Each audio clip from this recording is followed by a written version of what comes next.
ਅੰਗ 17ਵਾਂ। Major assignment ਮਿਲੀ ਸੀ ਇੱਕ ਰਿਪੋਰਟ ਤਿਆਰ ਕਰਨੀ। ਵਿਕਾਸ ਕਾਰਜ 'ਚ ਲੋਕਾਂ ਦਾ ਸਹਿਯੋਗ। ਸਿੰਘ ਨੇ ਆਪਣੇ ਵੱਲੋਂ ਤਾਂ ਬਹੁਤ ਚੰਗਾ ਪੇਪਰ ਤਿਆਰ ਕੀਤਾ ਟਾਈਪ ਕਰਕੇ, ਪਰ ਜਦ ਉਹਦਾ ਮੁਲਾਂਕਣ ਹੋਇਆ ਤਾਂ ਇਹ ਵਿਚਕਾਰਲੇ ਦਰਜੇ ਦਾ ਪਰਖਿਆ ਗਿਆ। ਬਹੁਤ ਨਿਰਾਸ਼ਾ ਹੋਈ। ਉਹ ਤਾਂ ਉਮੀਦ ਰੱਖਦਾ ਸੀ ਕਿ ਸ਼ਾਇਦ ਉਹ ਸਭ ਤੋਂ ਉੱਪਰ ਗਿਣਿਆ ਜਾਏਗਾ।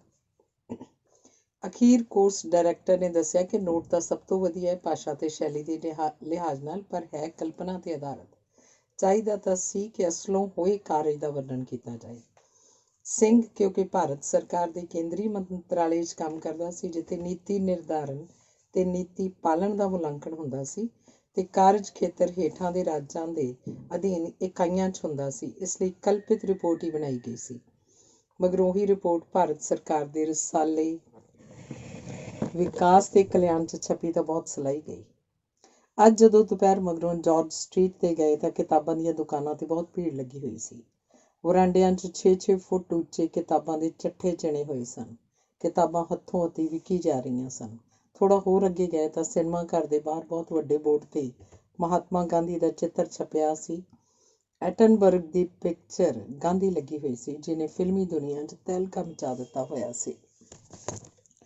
ਘੋਸ਼ ਤੇ ਸਿੰਘ ਵੀ ਭੀੜ 'ਚ ਜਾ ਰਲੇ। ਸਿੰਘ ਨੂੰ ਇੰਡੀਅਨ ਜਾਣ ਕੇ ਕੁਝ ਮਰਦ ਇਸਤਰੀਆਂ ਨੇ ਘੇਰ ਲਿਆ ਤੇ ਪੁੱਛਣ ਲੱਗੇ, ਤੁਸੀਂ ਇੰਡੀਅਨ ਲੱਗਦੇ ਹੋ, ਸਾਨੂੰ ਦੱਸ ਸਕਦੇ ਹੋ ਕਿ ਗਾਂਧੀ 'ਚ ਕਿਹੜੀ ਖਾਸ ਗੱਲ ਸੀ ਜੋ ਹੋਰ ਲੀਡਰਾਂ 'ਚ ਨਹੀਂ ਹੁੰਦੀ? ਸਿੰਘ ਨੂੰ ਮਾਸਟਰ ਤਾਰਾ ਸਿੰਘ ਦੀ ਗੱਲ ਚੇਤੇ ਆ ਗਈ। ਇੱਕ ਵਾਰ ਜਦ ਉਹਨਾਂ ਨੂੰ ਉਹਨਾਂ ਦੇ ਵਿਰੋਧੀ ਸਿਆਸੀ ਲੀਡਰ ਨੇ ਉਹਨਾਂ ਦੀ ਦੇਸ਼ ਭਗਤੀ ਬਾਰੇ ਕੁਝ ਕਿਹਾ ਤਾਂ ਉਹਨਾਂ ਨੇ ਕਿਹਾ ਸੀ ਕਿ ਅਸਲੀ ਭਾਰਤੀ ਤੇ ਮੈਂ ਹੀ ਹਾਂ। ਤੁਹਾਡੇ 'ਚੋਂ ਕੋਈ ਕਿਸੇ ਦੇਸ਼ ਵਿੱਚ ਚਲਾ ਜਾਵੇ, ਕਿਸੇ ਨੂੰ ਪਤਾ ਨਹੀਂ ਲੱਗੇਗਾ ਕਿ ਤੁਸੀਂ ਕਿਹੜੇ ਦੇਸ਼ ਦੇ ਵਾਸੀ ਹੋ, ਪਰ ਮੈਂ ਦੁਨੀਆ ਦੇ ਕਿਸੇ ਹਿੱਸੇ 'ਚ ਵੀ ਚਲਾ ਜਾਵਾਂ, ਮੈਂ ਭਾਰਤੀ ਹੀ ਸਮਝਿਆ ਜਾਵਾਂਗਾ। ਗੁਰੂ ਗੋਬਿੰਦ ਸਿੰਘ ਨੇ ਮੈਨੂੰ ਵੱਖਰੀ ਪਛਾਣ ਹੀ ਨਹੀਂ ਦਿੱਤੀ, ਸਗੋਂ ਮੈਨੂੰ ਭਾਰਤੀਅਤਾ ਦਾ ਪ੍ਰਤੀਕ ਵੀ ਬਣਾਇਆ। ਸਵਾਲ ਤਾਂ ਬਹੁਤ ਚੰਗਾ ਸੀ ਤੇ ਜੇ ਜਵਾਬ ਵੀ ਚੰਗਾ ਹੋਵੇ ਤਾਂ ਚੰਗਾ ਹੈ, ਸੋਚ ਕੇ ਸਿੰਘ ਬੋਲਿਆ, ਮਹਾਤਮਾ ਗਾਂਧੀ ਅਸੀਂ ਸਤਿਕਾਰ ਨਾਲ ਉਹਨਾਂ ਨੂੰ ਮਹਾਨ ਆਤਮਾ ਕਹਿੰਦੇ ਹਾਂ। ਬਾਕੀ ਨੇਤਾਵਾਂ ਨਾਲੋਂ ਦੋ ਗੱਲਾਂ ਕਰਕੇ ਵੱਖਰਾ ਸੀ। ਪਹਿਲੀ, ਉਹ ਲੜ ਰਿਹਾ ਸੀ ਆਪਣੇ ਦੇਸ਼ ਦੀ ਸੁਤੰਤਰਤਾ ਲਈ, ਪਰ ਉਹਦੀ ਲੜਾਈ 'ਚ ਹਿੰਸਾ ਨਹੀਂ ਸੀ। ਲੜਾਈ ਤਾਂ ਨਾਮ ਹੀ ਹਿੰਸਾ ਦਾ ਹੈ ਤੇ ਉਹਨੇ ਲੜਾਈ ਕਰਨ ਦਾ ਢੰਗ ਬਦਲ ਦਿੱਤਾ ਤੇ ਹਥਿਆਰ ਬਦਲ ਦਿੱਤੇ। ਇੱਕ ਸਿਆਣੀ ਉਮਰ ਦੀ ਇਸਤਰੀ ਕਹਿਣ ਲੱਗੀ, ਇਹ ਤਾਂ ਬਹੁਤ ਵੱਡੀ ਮਹਾਨਤਾ ਦੀ ਗੱਲ ਹੈ, ਉਹ ਤਾਂ ਕ੍ਰਾਈਸਟ ਵਰਗਾ ਹੋਇਆ, ਦੂਸਰਾ ਫਰਕ ਕੀ ਹੈ? ਦੂਸਰੀ ਵੱਡੀ ਗੱਲ ਉਸ 'ਚ ਇਹ ਸੀ ਕਿ ਉਹ ਕਹਿੰਦਾ ਸੀ ਕਿ ਲੋਕ ਮੈਨੂੰ ਲੀਡਰ ਕਹਿੰਦੇ ਹਨ, ਇਸ ਲਈ ਨਹੀਂ ਕਿ ਮੈਂ ਉਹਨਾਂ ਨੂੰ ਲੀਡ ਕਰਦਾ, ਮੈਂ ਤਾਂ ਉਹਨਾਂ ਨੂੰ ਫੋਲੋ ਕਰਦਾ, ਭਾਵ ਸਮਝਦਾ ਦੇਸ਼ ਵਾਸੀਆਂ ਦੀ ਭਾਵਨਾ, ਜਿਸ ਤਰ੍ਹਾਂ ਉਹ ਸਮਝਾਉਣਾ ਚਾਹੁੰਦੇ ਸਨ। ਤੁਸੀਂ ਤਾਂ ਬਹੁਤ ਹੀ ਚੰਗੇ ਢੰਗ ਨਾਲ ਐਡੀ ਮਹਾਨ ਹਸਤੀ ਦੀ ਪਛਾਣ ਕਰਾ ਦਿੱਤੀ ਹੈ। ਉਹਨਾਂ ਦੀ ਮਹਾਨਤਾ ਦਾ ਅੰਦਾਜ਼ਾ ਲਗਾ ਸਕਦੇ ਹੋ ਕਿ ਉਹਨਾਂ ਦੇ ਚਲਾਣੇ 'ਤੇ ਸੰਯੁਕਤ ਰਾਸ਼ਟਰ ਦੇ ਝੰਡੇ ਝੁਕ ਗਏ ਸਨ, ਜਦੋਂ ਕਿ ਉਹ ਕਿਸੇ ਦੇਸ਼ ਦੀ ਕਿਸੇ ਉੱਚ ਪਦਵੀ 'ਤੇ ਨਹੀਂ ਸੀ। ਉਹ ਤਾਂ ਕਿਸੇ ਪਾਰਟੀ ਦਾ ਮੈਂਬਰ ਵੀ ਨਹੀਂ ਸੀ। ਤਾਂ ਹੀ ਤਾਂ ਲਾਰਡ ਮਾਊਂਟਬੈਟਨ, ਭਾਰਤ ਦੇ ਆਖਰੀ ਅੰਗਰੇਜ਼ ਵਾਇਸਰਾਏ, ਨੇ ਕਿਹਾ ਸੀ ਕਿ ਭਾਰਤ ਹੀ ਨਹੀਂ ਸਗੋਂ ਸਾਰੀ ਦੁਨੀਆ 'ਚ ਐਸਾ ਮਹਾਨ ਇਨਸਾਨ ਸ਼ਾਇਦ ਕਦੀ ਸਦੀਆਂ ਤੱਕ ਨਾ ਜਨਮੇ। ਪਿਕਚਰ ਦੀ ਕਈ ਹਫ਼ਤਿਆਂ ਤੱਕ ਟਿਕਟ ਮਿਲਣ ਦੀ ਉਮੀਦ ਨਹੀਂ ਸੀ, ਇੰਨੀ ਅਗਾਊਂ ਬੁਕਿੰਗ ਹੋਈ ਸੀ।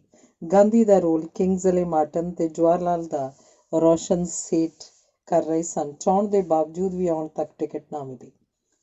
ਫੈਲੋਸ਼ਿਪ ਦੀ ਮਿਆਦ ਖਤਮ ਹੋਣ 'ਤੇ ਆ ਰਹੀ ਸੀ ਤੇ ਵਾਪਸ ਮੁੜਨ 'ਚ ਕੇਵਲ 10-12 ਦਿਨ ਹੀ ਰਹਿ ਗਏ ਸਨ। ਸੈਰ ਸਪਾਟਾ ਵੱਧ ਕਰਾਇਆ ਜਾਂਦਾ ਸੀ ਤੇ ਕਲਾਸਾਂ ਘੱਟ ਹੋ ਗਈਆਂ ਸਨ। ਇੱਕ ਦਿਨ ਸ਼ਾਮ ਨੂੰ ਸਿਡਨੀ ਓਪੇਰਾ, ਜੋ ਸੰਸਾਰ ਪ੍ਰਸਿੱਧ ਭਵਨ ਤੇ ਸੰਗੀਤ ਕਲਾ ਕੇਂਦਰ ਹੈ, ਦੇਖ ਕੇ ਆਏ ਤਾਂ ਪੌਲਿਨ ਦਰਵਾਜ਼ਾ ਖੜਕਾ ਕੇ ਅੰਦਰ ਆ ਗਈ। I am pregnant, 3rd month and you are responsible. ਸੁਣਦੇ ਸਾਰ ਸਿੰਘ ਨੂੰ ਵੱਡਾ ਝਟਕਾ ਲੱਗਾ। ਇਹ ਕੀ ਕਹਿ ਰਹੀ ਹੈ? ਬਹੁਤ ਡਰ ਗਿਆ। ਪਰ ਹਾਂ, ਮੈਂ ਠੀਕ ਕਹਿ ਰਹੀ ਹਾਂ, ਮੈਂ ਪ੍ਰੈਗਨੈਂਟ ਹਾਂ, ਸਿਰਫ ਤੁਹਾਡੇ ਖਿਆਲ ਨਾਲ, ਹੋਰ ਤਰ੍ਹਾਂ ਨਹੀਂ ਜੋ ਤੁਸੀਂ ਸਮਝ ਕੇ ਘਬਰਾ ਗਏ ਹੋ। 3 ਮਹੀਨੇ ਹੋਣ ਨੂੰ ਆਏ ਨੇ ਮੇਰੀ ਸੋਚ ਵਿੱਚ ਤੁਹਾਡਾ ਪ੍ਰਵੇਸ਼ ਹੋਏ ਨੂੰ। ਤੁਸੀਂ ਹੋ ਕੇ ਕੋਈ ਪਰਵਾਹ ਹੀ ਨਹੀਂ ਕਰਦੇ। ਮੈਂ ਤੁਹਾਨੂੰ ਜੋ ਕੁਝ ਦੱਸਣਾ ਚਾਹੁੰਦੀ ਹਾਂ ਤੁਹਾਨੂੰ ਸੁਣਨਾ ਪਏਗਾ।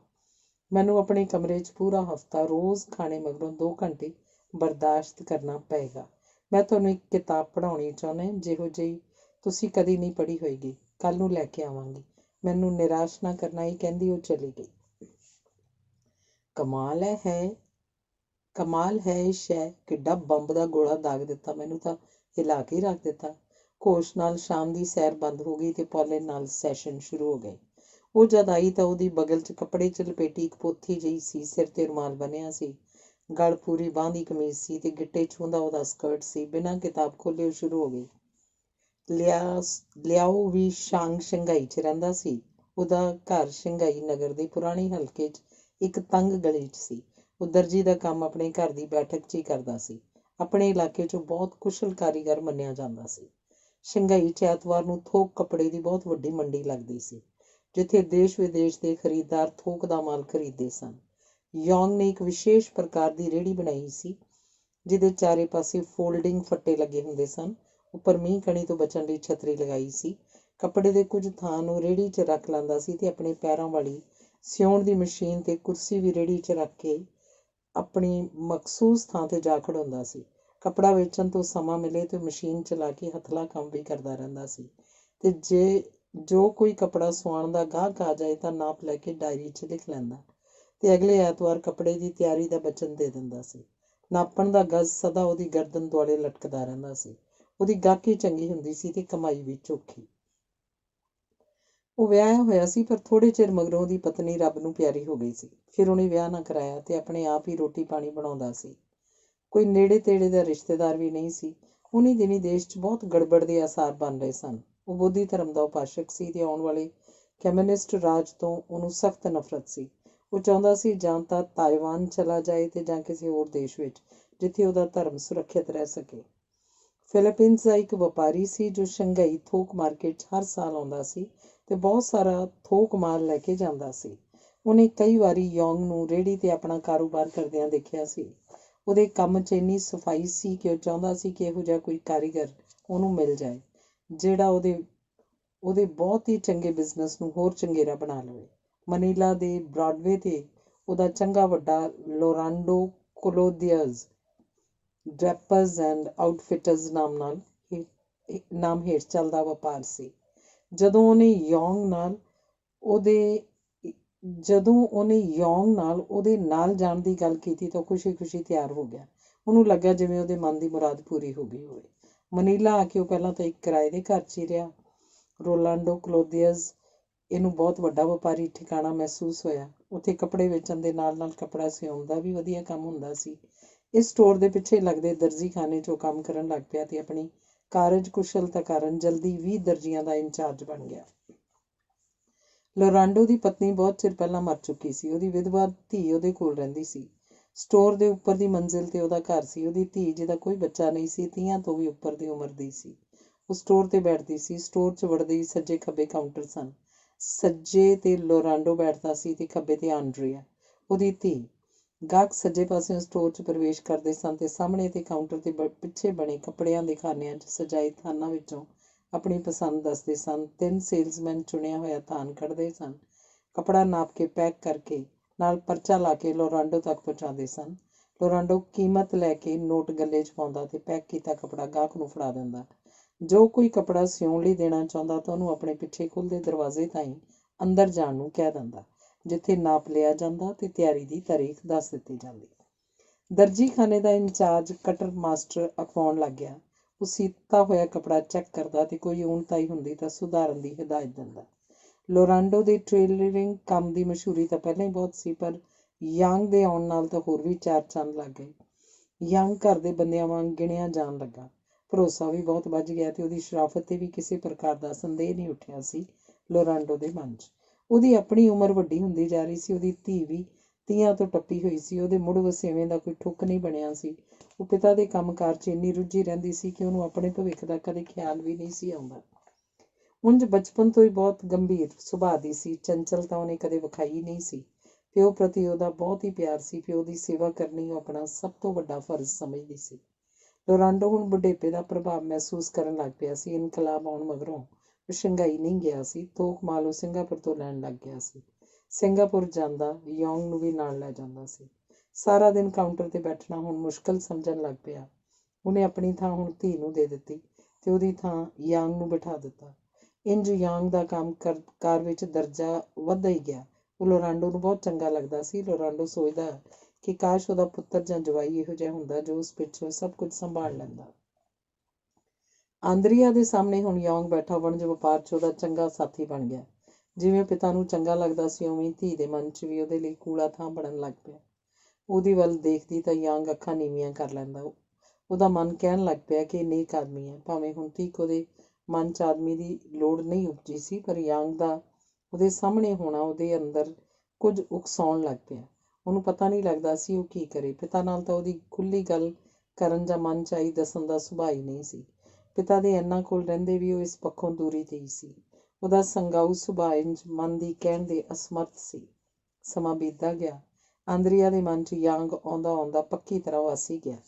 ਦੂਸਰੇ ਪਾਸੇ ਲੋਰਾਂਡੋ ਸੋਚਣ ਲੱਗ ਗਿਆ ਕਿ ਕਿਉਂ ਨਾ ਧੀ ਨਾਲ ਗੱਲ ਕਰੇ ਤੇ ਜੇ ਉਹਨੂੰ ਇਹ ਮਰਦ ਪਸੰਦ ਆ ਜਾਏ ਤੇ ਉਹਦੇ ਨਾਲ ਵਿਆਹ ਕਰ ਦਿੱਤਾ ਜਾਏ। ਇੰਝ ਪਿਓ ਧੀ ਲਗਭਗ ਇੱਕੋ ਵੇਵ ਲੈਂਥ 'ਤੇ ਹੋ ਗਏ। ਬਸ ਗੱਲ ਛਿੜਨ ਦੀ ਦੇਰ ਹੀ ਰਹਿ ਗਈ ਸੀ। ਇੱਕ ਐਤਵਾਰ ਲੋਰਾਂਡੋ ਨੇ ਯਾਂਗ ਨੂੰ ਸ਼ਾਮ ਦੇ ਖਾਣੇ 'ਤੇ ਬੁਲਾਇਆ। ਉਹਨੇ ਜਾਂਚਿਆ ਕਿ ਜਦ ਉਹਨੂੰ ਖਾਣੇ 'ਤੇ ਬੁਲਾਉਣ ਦੀ ਗੱਲ ਉਹਦੇ ਮੂੰਹ ਨਿਕਲੀ ਸੀ ਤਾਂ ਆਂਦਰੀਆ ਦਾ ਚਿਹਰਾ ਖਿੜ ਗਿਆ ਸੀ। ਦੂਸਰੀ ਹੈਰਾਨੀ ਦੀ ਗੱਲ ਉਹਨੇ ਇਹ ਤੱਕੀ ਕਿ ਧੀ, ਜਿਹੜੀ ਸਦਾ ਹੀ ਬਹੁਤ ਸਾਦਾ ਪਹਿਰਾਵਾ ਕਰਦੀ ਸੀ, ਅੱਜ ਬਹੁਤ ਸੋਹਣੀ ਪੁਸ਼ਾਕ ਵਿੱਚ ਬਹੁਤ ਜੱਚ ਰਹੀ ਸੀ। ਤੀਸਰੀ ਹੈਰਾਨੀ ਤੇ ਖੁਸ਼ੀ ਵਾਲੀ ਗੱਲ ਇਹ ਲੱਗੀ ਕਿ ਧੀ ਕੋਸ਼ਿਸ਼ ਕਰ ਰਹੀ ਸੀ ਕਿ ਖਾਣਾ ਤਿਆਰ ਕਰਨ 'ਚ ਕੋਈ ਕਸਰ ਨਾ ਛੱਡੀ ਜਾਏ। ਹਰ ਚੰਗੀ ਚੀਜ਼ ਬਣਾਈ ਜਾਏ ਜੋ ਮਹਿਮਾਨ ਨੂੰ ਮਨੋਂ ਜਿੱਤ ਲਏ। ਧੀ ਦਾ ਇਹੋ ਜਿਹਾ ਵਿਵਹਾਰ ਉਹਦੇ ਲਈ ਬਹੁਤ ਮੁੱਦਤ ਮਗਰੋਂ ਉਹਦੇ ਘਰ 'ਚ ਦਿਸਿਆ ਸੀ। ਉਹ ਹਰ ਕੰਮ ਫੁਰਤੀ ਨਾਲ ਕਰ ਰਹੀ ਸੀ। ਇਹ ਸਾਰੇ ਹੀ ਹਾਂ ਪੱਖੀ ਸੰਕੇਤ ਲੱਗ ਰਹੇ ਸਨ ਪਿਓ ਨੂੰ।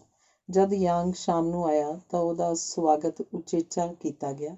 ਇੱਕ ਕਰਮਚਾਰੀ ਵਰਗਾ ਨਹੀਂ, ਸਗੋਂ ਇੱਕ ਬਰਾਬਰ ਦੇ ਸਾਂਝੀ ਵਰਗਾ। ਯਾਂਗ ਵੀ ਹੈਰਾਨ ਸੀ। ਖੁਸ਼ੀ ਖੁਸ਼ੀ ਖਾਣਾ ਖਾਧਾ ਗਿਆ। ਭਾਵੇਂ ਖਾਣੇ ਦੀ ਤਾਰੀਫ ਕਰਨ ਲਈ ਯਾਂਗ ਨੇ ਗਲਾ ਸਾਫ਼ ਕੀਤਾ, ਪਰ ਕੁਝ ਕਹਿ ਨਾ ਸਕਿਆ। ਯਾਂਗ ਸ਼ਰਾਬ ਨਹੀਂ ਪੀਂਦਾ ਸੀ। ਲੋਰਾਂਡੋ ਨੇ ਇੱਕ ਪੈਗ ਲੈ ਲਿਆ। ਆਂਦਰੀਆ ਭਾਵੇਂ ਪੀ ਲੈਂਦੀ ਸੀ, ਪਰ ਉਹਨੇ ਵੀ ਅਤਿਥੀ ਸਤਿਕਾਰ ਵਜੋਂ ਨਾ ਲਈ। ਖਾਣੇ ਦੀ ਮੇਜ਼ ਤੋਂ ਉੱਠ ਕੇ ਉਹ ਸੋਫੇ ਵੱਲ ਨੂੰ ਹੋ ਗਏ। ਲੋਰਾਂਡੋ ਤੇ ਯਾਂਗ ਨਾਲ ਨਾਲ ਬੈਠ ਗਏ। ਆਂਦਰੀਆ ਸਾਹਮਣੇ ਬੈਠ ਗਈ। ਬਹੁਤ ਹੀ ਸੁਰੀਲੀ ਆਵਾਜ਼ 'ਚ ਤੇ ਪਿਆਰ ਭਰੀ ਅਦਾ ਨਾਲ ਉਹਨੇ ਪੁੱਛਿਆ ਕਿ ਕੀ ਉਹ ਕਾਫੀ ਪਸੰਦ ਕਰੇਗਾ, ਤੇ ਬਿਨਾਂ ਉੱਤਰ ਉਡੀਕੇ ਕਾਫੀ ਬਣਾਉਣ ਚਲੀ ਗਈ। ਅੱਜ ਪਹਿਲੀ ਵਾਰ ਯਾਂਗ ਨੇ ਉਹਨੂੰ ਜਾਂਦੀ ਨੂੰ ਪਿੱਛੋਂ ਨੀਝ ਲਾ ਕੇ ਰੀਝ ਨਾਲ ਵੇਖਿਆ। ਲੋਰਾਂਡੋ ਵੀ ਦੇਖ ਰਿਹਾ ਸੀ ਕਿ ਕਿਸ ਪ੍ਰਕਾਰ ਯਾਂਗ ਉਹਦੀ ਧੀ ਵੱਲ ਵੇਖ ਰਿਹਾ ਸੀ। ਉਹਦੇ ਮਨ 'ਚ ਪੱਕੀ ਹੋ ਗਈ ਕਿ ਦੋਵੇਂ ਇੱਕ ਦੂਜੇ ਵੱਲ ਖਿੱਚੇ ਗਏ ਹਨ ਜਾਂ ਖਿੱਚੇ ਜਾ ਰਹੇ ਹਨ। ਕੌਫੀ ਬੜੇ ਸਵਾਦ ਨਾਲ ਪੀਤੀ ਗਈ। ਯਾਂਗ ਨੇ ਮੁਸਕਰਾਉਂਦੇ ਹੋਏ ਕਾਫੀ ਬਣਾਉਣ ਵਾਲੇ ਦੀ ਤਾਰੀਫ ਕਰ ਹੀ ਦਿੱਤੀ ਤੇ ਕਿਹਾ ਕਿ ਇੰਨੀ ਸਵਾਦ ਕਾਫੀ ਤਾਂ ਉਹਨੇ ਸਾਰੀ ਜ਼ਿੰਦਗੀ ਨਹੀਂ ਪੀਤੀ। ਲੋਰਾਂਡੋ ਸਮਝ ਰਿਹਾ ਸੀ ਕਿ ਸਵਾਦ 'ਚ ਪਿਆਰ ਮਿਲ ਗਿਆ ਕਰਕੇ ਕਾਫੀ ਵਧੇਰੇ ਸਵਾਦੀ ਹੋ ਗਈ। ਦੇਖੋ ਮੇਰੇ ਬੱਚਿਓ, ਮੈਂ ਹੁਣ ਉਮਰ ਦਾ ਬਹੁਤ ਪੈਂਡਾ ਲੰਘ ਚੁੱਕਾ ਹੈ ਤੇ ਥੋੜ੍ਹਾ ਬਾਕੀ ਰਹਿ ਗਿਆ। ਮੇਰੇ ਮਨ 'ਚ ਆਉਂਦਾ ਕਿ ਮੈਂ ਆਪਣਾ ਕੰਮਕਾਰ ਤੇ ਆਪਣੀ ਬਹੁਤ ਪਿਆਰੀ ਸ਼ੈ ਆਪਣੀ ਧੀ ਉਹਦੇ ਹਵਾਲੇ ਕਰ ਦਿਆਂ, ਜਿਹਨੂੰ ਉਹ ਚਾਹੁਣ ਲੱਗ ਪਈ ਹੈ। ਮੇਰੇ ਲਈ ਇਹ ਬਹੁਤ ਹੀ ਖੁਸ਼ੀ ਦੀ ਗੱਲ ਹੈ ਕਿ ਇਸ ਪਿਆਰੀ ਸ਼ੈ ਆਂਦਰੀਆ ਦਾ ਹੱਥ ਮੈਂ ਯਾਂਗ ਦੇ ਹੱਥ ਫੜਾ ਦਿਆਂ, ਜਿਹਨੇ ਮੇਰੇ ਮਨ 'ਚ ਭਰੋਸੇ ਦੀ ਥਾਂ ਪੱਕੀ ਕਰਕੇ ਬਣਾ ਲਈ ਹੋਈ ਹੈ। ਆਂਦਰੀਆ ਦਾ ਅੰਦਰ ਬਾਹਰ ਖਿੜ ਗਿਆ। ਯਾਂਗ ਨੇ ਸਿਰ ਨੀਵਾਂ ਕਰਕੇ ਆਪਣੀ ਸਵੀਕ੍ਰਿਤੀ ਦਾ ਸੰਕੇਤ ਦਿੱਤਾ ਤੇ ਲੋਰਾਂਡੋ ਦੇ ਗੋਡਿਆਂ 'ਤੇ ਸਿਰ ਰੱਖ ਦਿੱਤਾ। ਲੋਰਾਂਡੋ ਨੇ ਉਹਦੇ ਸਿਰ 'ਤੇ ਹੱਥ ਫੇਰਿਆ ਤੇ ਉਹਨੂੰ ਉੱਪਰ ਕਰਕੇ ਉਹਦਾ ਮੂੰਹ ਚੁੰਮ ਲਿਆ। ਫਿਰ ਧੀ ਨੂੰ ਆਪਣੇ ਨਾਲ ਬਿਠਾ ਕੇ ਦੋਹਾਂ ਦੇ ਹੱਥ ਇੱਕ ਦੂਸਰੇ ਨੂੰ ਫੜਾ ਦਿੱਤੇ। ਕਦੀ ਧੀ ਦਾ ਮੱਥਾ ਚੁੰਮਦਾ ਸੀ ਤੇ ਕਦੀ ਯਾਂਗ ਦਾ। ਮੇਰੀ ਜ਼ਿੰਦਗੀ ਦੀ ਬਹੁਤ ਵੱਡੀ ਚਿੰਤਾ ਅੱਜ ਮੁੱਕ ਗਈ ਹੈ। ਹੁਣ ਮੈਂ ਇਹ ਦੁਨੀਆ ਬੜੀ ਤਸੱਲੀ ਨਾਲ ਛੱਡ ਸਕਦਾ ਹਾਂ। ਦੋਹਾਂ ਨੇ ਇੱਕ ਆਵਾਜ਼ 'ਚ ਕਿਹਾ, ਨਹੀਂ ਪਾਪਾ, ਤੁਸੀਂ ਜੁਗ ਜੁਗ ਜੀਓ ਤੇ ਸਾਡੀ ਅਗਵਾਈ ਕਰਦੇ ਰਹੋ। ਹੁਣ ਤੁਸੀਂ ਜਾਓ, ਘੁੰਮ ਫਿਰ ਆਓ ਤੇ ਆਪਣੇ ਭਵਿੱਖ ਦੀਆਂ ਵਿਉਂਤਾਂ ਬਣਾਓ। ਜੋ ਵੀ ਸੋਚੋਗੇ, ਫੈਸਲਾ ਕਰੋਗੇ, ਮੈਨੂੰ ਚੰਗਾ ਲੱਗੇਗਾ।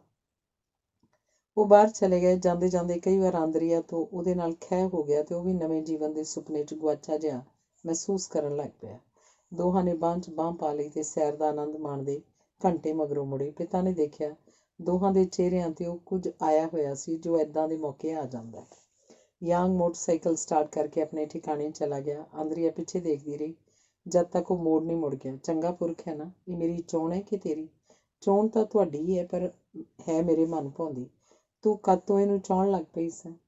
ਜਦ ਤੋਂ ਤੁਸੀਂ ਉਹਨੂੰ ਲੈ ਕੇ ਆਏ ਸੀ। ਮੈਨੂੰ ਲੱਗਦਾ ਸੀ ਇਹ ਮੇਰਾ ਭਵਿੱਖ ਬਣੇਗਾ। ਪਤਾ ਨਹੀਂ ਐਸੀ ਭਾਵਨਾ ਮੇਰੇ ਮਨ 'ਚ ਕਿਉਂ ਆਈ। ਇੰਨੇ ਸਾਲ ਮੈਨੂੰ ਕਦੇ ਸੁਪਨੇ 'ਚ ਵੀ ਐਸਾ ਖਿਆਲ ਨਹੀਂ ਆਇਆ ਸੀ। ਇੱਕੋ ਆਦਮੀ, ਮੇਰਾ ਪਿਤਾ, ਪਿਆਰਾ ਪਿਤਾ ਹੀ ਮੇਰੀ ਸੋਚ 'ਤੇ ਛਾਇਆ ਰਹਿੰਦਾ ਸੀ। ਇਹ ਕਹਿੰਦੀ ਨੇ ਪਿਤਾ ਨੂੰ ਗਲਵੱਕੜੀ 'ਚ ਲੈ ਲਿਆ। ਮਹੀਨੇ ਮਗਰੋਂ ਉਹਨਾਂ ਦੇ ਵਿਆਹ ਦੀ ਰਜਿਸਟ੍ਰੇਸ਼ਨ ਹੋ ਗਈ ਤੇ ਪਤੀ ਪਤਨੀ ਘੋਸ਼ਿਤ ਕਰ ਦਿੱਤੇ ਗਏ। ਲੋਰਾਂਡੋ ਨੇ ਸ਼ਾਨਦਾਰ ਪਾਰਟੀ ਦਿੱਤੀ ਤੇ ਦੰਪਤੀ ਨੂੰ ਉਹਦੇ ਮਿੱਤਰਾਂ ਤੇ ਸੰਬੰਧੀਆਂ ਨੇ ਮੁਬਾਰਕਾਂ ਤੇ ਸ਼ੁਭਕਾਮਨਾਵਾਂ ਦਿੱਤੀਆਂ। ਯਾਂਗ ਹੁਣ ਆਪਣੇ ਸਹੁਰੇ ਘਰ ਹੀ ਆ ਗਿਆ ਤੇ ਪਿਓ ਧੀ ਦੇ ਨਾਲ ਪਰਿਵਾਰ ਦਾ ਤੀਸਰਾ ਜੀਅ ਬਣ ਗਿਆ। ਸਾਲ ਮਗਰੋਂ ਆਂਦਰੀਆ ਨੇ ਬੱਚੀ ਨੂੰ ਜਨਮ ਦਿੱਤਾ। ਗ੍ਰੈਂਡ ਡੈਡ ਬਣ ਕੇ ਲੋਰਾਂਡੋ ਬਹੁਤ ਖੁਸ਼ ਹੋਇਆ। ਬੱਚੀ ਬਹੁਤ ਹੀ ਸੋਹਣੀ ਸੁਨੱਖੀ ਸੀ। ਉਹਦਾ ਨਾਮ ਜੈਸਮੀਨ ਰੱਖਿਆ ਗਿਆ। ਨਾਨਾ ਬਣੇ ਅਜੇ ਸਾਲ ਵੀ ਨਹੀਂ ਹੋਇਆ ਸੀ ਕਿ ਲੋਰਾਂਡੋ ਇੱਕ ਦਿਨ ਸੁੱਤਾ ਹੀ ਨਾ ਉੱਠਿਆ।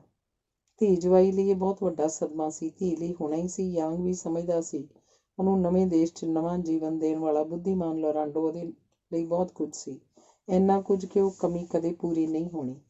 ਸੋਗ ਦਾ ਮਹੀਨਾ ਪੂਰਾ ਹੋਣ 'ਤੇ ਮੁੜ ਜੀਵਨ ਸਧਾਰਨ ਚਾਲ 'ਤੇ ਚੱਲ ਪਿਆ। ਅੱਜ ਦੇ ਦਿਨ ਇਸ ਕਿਤਾਬ ਦਾ ਪਹਿਲਾ ਅਧਿਆਇ ਸਮਾਪਤ ਹੁੰਦਾ ਹੈ, ਪਰ ਕਿਤਾਬ ਤਾਂ ਖੋਲ੍ਹੀ ਹੀ ਨਹੀਂ। ਖੋਲ੍ਹਣ ਦੀ ਲੋੜ ਹੀ ਨਹੀਂ ਪਈ। ਜਦ ਲੋੜ ਪਈ ਤਾਂ ਜ਼ਰੂਰ ਖੁੱਲ੍ਹੇਗੀ। ਇਹ ਕਹਿ ਕੇ ਉੱਠੀ ਤੇ ਗੁੱਡ ਨਾਈਟ ਕਹਿੰਦੀ ਦੱਬੇ ਪੈਰ ਬਾਹਰ ਜਾਣ ਲੱਗੀ ਤਾਂ ਸਿੰਘ ਨੇ ਕਿਹਾ, ਸਵਾਦ ਕਾਫੀ ਦੀ ਗੱਲ ਨਾਲ ਮੇਰੇ ਮੂੰਹ 'ਚ ਵੀ ਪਾਣੀ ਆ ਗਿਆ। ਜੇ ਮੈਂ ਬਣਾ ਕੇ ਪਿਆ ਦਿਆਂ ਇਹ ਤਾਂ ਬਹੁਤ ਚੰਗਾ ਹੋਏਗਾ। ਇੰਨੀ ਦੇਰ ਆਏ ਨੂੰ ਹੋ ਗਈ ਸੀ, ਪਰ ਅੱਜ ਪਹਿਲੀ ਵਾਰ ਸੀ ਕਿ ਸਾਹਮਣੇ ਪਏ ਟੀ ਜੱਗ ਤੇ ਕਾਫੀ ਪਾਊਚ ਵਰਤੇ ਗਏ। ਦੋਹਾਂ ਨੇ ਕਾਫੀ ਪੀਤੀ। ਜੇ ਮੈਂ ਯੌਂਗ ਵਾਂਗਰ ਤਾਰੀਫ ਕਰਦਿਆਂ, ਯੰਗ ਦਾ ਤਾਰੀਫ ਕਰਨ ਦਾ ਆਪਣਾ ਕਾਰਨ ਸੀ ਤੇ ਤੁਹਾਡਾ ਆਪਣਾ ਹੋ ਸਕਦਾ ਹੈ। ਇੱਕ ਗੱਲ ਜ਼ਰੂਰ ਕਹਾਂਗਾ ਕਿ ਤੂੰ ਬਹੁਤ ਸਫਲ ਸਟੋਰੀ ਟੈਲਰ ਹੈ। ਮੈਂ ਸਟੋਰੀ ਰਾਈਟਰ ਵੀ ਹਾਂ, ਪਰ ਤੁਸੀਂ ਮੈਨੂੰ ਕਦੇ ਕੋਲ ਹੋ ਕੇ ਆਪਣਾ ਆਪ ਫੋਲਣ ਦਾ ਮੌਕਾ ਹੀ ਨਹੀਂ ਦਿੱਤਾ। ਮੈਂ ਤੇ ਤਰਸਦੀ ਰਹੀ ਨੇੜਤਾ ਲਈ। ਤੇਰੀ ਭਾਵਨਾ ਮੈਨੂੰ ਚੰਗੀ ਤਰ੍ਹਾਂ ਸਮਝ ਨਹੀਂ ਆਈ। ਆਏਗੀ ਜ਼ਰੂਰ। ਇਹ ਕਹਿੰਦੀ ਉਹ ਚਲੀ ਗਈ। ਅੰਗ 18ਵਾਂ। ਪਹਿਲੇ ਅੱਧ ਦੇ ਪੀਰੀਅਡ ਇੰਸਟੀਚਿਊਟ 'ਚ ਲੱਗ ਰਹੇ ਸਨ ਤੇ ਰਾਤ ਦੇ ਪਹਿਲੇ 2 ਪੀਰੀਅਡ ਪੌਲਿਨ ਲੈ ਲੈਂਦੀ ਸੀ। ਦੁਪਹਿਰੋਂ ਬਾਅਦ ਦਾ ਸਮਾਂ ਆਮ ਤੌਰ 'ਤੇ ਗੱਪ-ਸ਼ੱਪ, ਲਾਇਬ੍ਰੇਰੀ ਤੇ ਜਾਂ ਫਿਰ ਹੇਠ ਉਤਰ ਕੇ ਸਮੁੰਦਰ ਤੱਟ ਵੱਲ ਬੀਤਦਾ। ਸਵੇਰ ਦੇ ਪੀਰੀਅਡ ਆਮ ਕਰਕੇ ਪੂਰਾ ਕੋਰਸ ਦਾ ਮੁਲਾਂਕਣ ਕਰਨ 'ਚ ਲੱਗਦੇ ਸਨ। ਹਰ ਇੱਕ ਪ੍ਰੋਫੈਸਰ ਬਾਰੇ ਹਰ ਇੱਕ ਫੈਲੋ ਆਪਣੀ ਰਾਏ ਪ੍ਰਗਟ ਕਰਦਾ ਸੀ ਤੇ ਅੰਤ 'ਚ ਦੱਸਦਾ ਸੀ ਕਿ ਇਹ ਕੋਰਸ ਉਸ ਲਈ ਲਾਹੇਵੰਦ ਹੋਇਆ ਹੈ ਕਿ ਨਹੀਂ, ਜਾਂ ਥੋੜ੍ਹਾ ਬਹੁਤ ਸੁਧਾਰ ਹੋਇਆ ਹੈ ਉਹਦੀ ਸੋਚ ਵਿੱਚ, ਤੇ ਜਾਂ ਫਿਰ ਕੇਵਲ ਰੋਜ਼ ਦੇ ਸਰਕਾਰੀ ਕੰਮਕਾਜ ਤੋਂ ਦੂਰ ਪਰੇ ਇੱਕ ਤਬਦੀਲੀ ਜਿਹੀ ਮਹਿਸੂਸ ਹੋਈ ਹੈ। ਸਿੰਘ ਦੇ ਅਨੁਸਾਰ ਇਹ ਕੋਰਸ ਉਸ ਲਈ ਗਿਆਨ ਦੇ ਨਵੇਂ ਰਾਹ ਖੋਲ੍ਹਣ 'ਚ ਹੀ ਸਫਲ ਨਹੀਂ ਹੋਇਆ, ਸਗੋਂ ਨਵੀਆਂ ਸੋਚਾਂ ਤੇ ਵਿਵਹਾਰਾਂ ਦੀ ਵਿਲੱਖਣਤਾ ਜਾਣਨ 'ਚ ਵੀ ਸਹਾਈ ਹੋਇਆ। ਜਿੱਥੇ ਉਸ ਦੇਸ਼ ਦੇ ਨਵੇਂ ਢੰਗ ਤਰੀਕੇ ਤੇ ਭਵਿੱਖਗਾਮੀ ਕਦਮ ਨਾਪਣ ਦਾ ਮੌਕਾ ਮਿਲਿਆ, ਉੱਥੇ ਆਦੀਵਾਸੀ ਜੀਵਨ ਦੀ ਝਾਤ ਵੀ ਪ੍ਰਾਪਤ ਹੋਈ ਹੈ। ਉਸ ਲਈ ਇਹ ਕੋਰਸ ਉਹਦੇ ਕੰਮਕਾਜ 'ਚ ਤਾਂ ਉਹਦਾ ਸਾਥ ਦੇਵੇਗਾ ਹੀ, ਉਹਦੀ ਕਲਮਕਾਰੀ ਨੂੰ ਵੀ ਨਰੋਆਪਣ ਦੇਵੇਗਾ। ਕੋਰਸ ਡਾਇਰੈਕਟਰ ਨੇ ਸਿੰਘ ਦੀ ਬਹੁਪੱਖੀ ਪਹੁੰਚ ਦੀ ਸਰਾਹਨਾ ਕੀਤੀ ਤੇ ਹੋਰ ਸਾਥੀਆਂ ਨੇ ਖੜੋ ਕੇ ਤਾਲੀਆਂ ਵਜਾਈਆਂ ਤੇ ਉਹਦੀ ਪ੍ਰਤਿਭਾ ਤੇ ਉਚਾਈਆਂ ਛੂਹਣ ਦੀ ਸ਼ੁਭ ਕਾਮਨਾ ਕੀਤੀ। ਕੀਨੀਆ ਦੇ ਕੁਝ 6 ਨੇ ਤਾਂ ਉਹਨੂੰ ਆਪਣਾ ਫਰੈਂਡ, ਫਿਲਾਸਫਰ ਤੇ ਗਾਈਡ ਵੀ ਕਹਿ ਦਿੱਤਾ। ਲੰਚ ਮਗਰੋਂ ਸਾਰੇ ਪੀਰੀਅਡ ਖਾਲੀ ਸਨ। ਸਿੰਘ ਬਾਹਰ ਬੈਂਚ 'ਤੇ ਜਾ ਬੈਠਾ। ਅੱਜ ਉਹਦਾ ਕਿਤੇ ਘੁੰਮਣ ਦਾ ਮਨ ਨਹੀਂ ਸੀ। ਕੁਝ ਦੇਰ ਮਗਰੋਂ ਲਾਇਬ੍ਰੇਰੀ ਜਾ ਕੇ ਸਟੈਫੀ ਬਾਰੇ ਆਪਣੀ ਵਿਸ਼ੇਸ਼ ਰਿਪੋਰਟ ਦੇਣੀ ਚਾਹੁੰਦਾ ਸੀ, ਜੋ ਉਹਨੇ ਟਾਈਪ ਕਰਕੇ ਆਪਣੇ ਬੈਗ 'ਚ ਪਾਈ ਹੋਈ ਸੀ। ਮਿੰਟਾਂ 'ਚ ਹੀ ਮਾਰੀਆ ਤੇ ਰੂਥ ਅੱਗੜ ਪਿੱਛੜ ਉਹਦੇ ਕੋਲ ਆ ਗਈਆਂ। ਮਾਰੀਆ ਨੇ ਕੋਲ ਬਹਿੰਦਿਆਂ ਕਿਹਾ, ਮੇਰੇ ਘਰ ਵੀਕਐਂਡ ਬਿਤਾਉਣ ਦਾ ਤੁਸੀਂ ਵਚਨ ਦਿੱਤਾ ਹੋਇਆ ਸੀ, ਹੁਣ ਤਾਂ ਇੱਕੋ ਵੀਕਐਂਡ ਰਹਿ ਗਿਆ। ਮੇਰਾ ਵੀ ਦਿਲ ਬਹੁਤ ਕਰਦਾ ਸੀ, ਪਰ ਕੁਝ ਗੱਲ ਬਣੀ ਨਹੀਂ। ਖੈਰ, ਬਹੁਤ ਧੰਨਵਾਦ ਹੈ ਇਸ ਸਦਭਾਵਨਾ ਲਈ। ਹੁਣ ਮੈਂ ਜੋ ਕਹਿਣ ਲੱਗੀ ਹਾਂ ਉਹੀ ਹੋਏਗਾ। ਸ਼ਨੀਵਾਰ ਸ਼ਾਮ ਨੂੰ ਤੁਹਾਨੂੰ ਗੈਸਟ ਹਾਊਸ ਤੋਂ ਲੈ ਲਿਆ ਜਾਏਗਾ ਤੇ ਰਾਤ ਦਾ ਖਾਣਾ ਮੇਰੇ ਘਰ ਹੋਏਗਾ। ਰਾਤ ਰਹਿਣਾ ਜਾਂ ਨਾ ਰਹਿਣਾ ਤੁਹਾਡੇ 'ਤੇ ਛੱਡਿਆ। ਉਹ ਤੋਂ ਨਾ ਹੋ ਸਕੀ। ਠੀਕ ਹੈ, ਤੂੰ ਤਾਂ ਸਿੰਘ ਨੂੰ ਮੋਨੋਪਲਾਈਜ਼ੀ ਕੀਤੀ ਰੱਖਿਆ। ਉਹਨੇ ਅੱਖ ਮਾਰ ਕੇ ਰੂਥ ਨੂੰ ਕਿਹਾ। ਮੈਂ ਦੋਸ਼ ਕਬੂਲ ਕਰਦੀ ਹਾਂ, ਉਹਨੇ ਹੱਸ ਕੇ ਉੱਤਰ ਦਿੱਤਾ। ਦੋਹਾਂ ਨਾਲ ਕੁਝ ਦੇਰ ਇੱਧਰ ਉੱਧਰ ਦੀ ਹੁੰਦੀ ਰਹੀ। ਫਿਰ ਉੱਠ ਕੇ ਲਾਇਬ੍ਰੇਰੀ ਵੱਲ ਗਿਆ। ਲਾਇਬ੍ਰੇਰੀਅਨ ਨੇ ਬਾਹਾਂ ਪਸਾਰ ਕੇ ਪਹਿਲਾਂ ਵਾਂਗ ਸਵਾਗਤ ਕੀਤਾ। ਇਹ ਸੰਖੇਪ ਜਿਹਾ ਨੋਟ ਹੈ। ਕਹਿਣ ਨੂੰ ਬਹੁਤ ਕੁਝ ਸੀ, ਪਰ ਕਹਿ ਘੱਟ ਹੀ ਹੋਇਆ। ਕੁਝ ਐਸੀ ਮਿਲੀ ਜੁਲੀ ਮਨ ਦੀ ਮੌਜ ਬਣ ਗਈ। ਲਿਖਣ ਵੇਲੇ ਲਿਫਾਫਾ ਉਹਦੇ ਹੱਥ ਫੜਾ ਦਿੱਤਾ। ਉਹ ਖੋਲ੍ਹ ਕੇ ਪੜ੍ਹਨ ਲੱਗ ਪਈ। ਇਹ ਮਲਕੜੇ ਜਿਹੇ ਖਿਸਕ ਆਇਆ। ਕੋਰਸ ਡਾਇਰੈਕਟਰ ਦਾ ਕਮਰਾ ਉਹਦੇ ਲਈ ਹੁਣ ਤੱਕ ਬਹੁਤ ਵਾਰੀ ਆਉਣ ਕਰਕੇ ਬਿਲਕੁਲ ਜਾਣਿਆ ਪਛਾਣਿਆ ਸੀ, ਪਰ ਅੱਜ ਉਸ ਕਮਰੇ 'ਚ ਕੁਝ ਐਸੀ ਭਾਵਨਾ ਅਗਰਬੱਤੀ ਦੇ ਧੂੰਏਂ ਵਾਂਗ ਉੱਠ ਰਹੀ ਸੀ ਜਿਸ ਨਾਲ ਸਿੰਘ ਦਾ ਮਨ ਭਰ ਗਿਆ।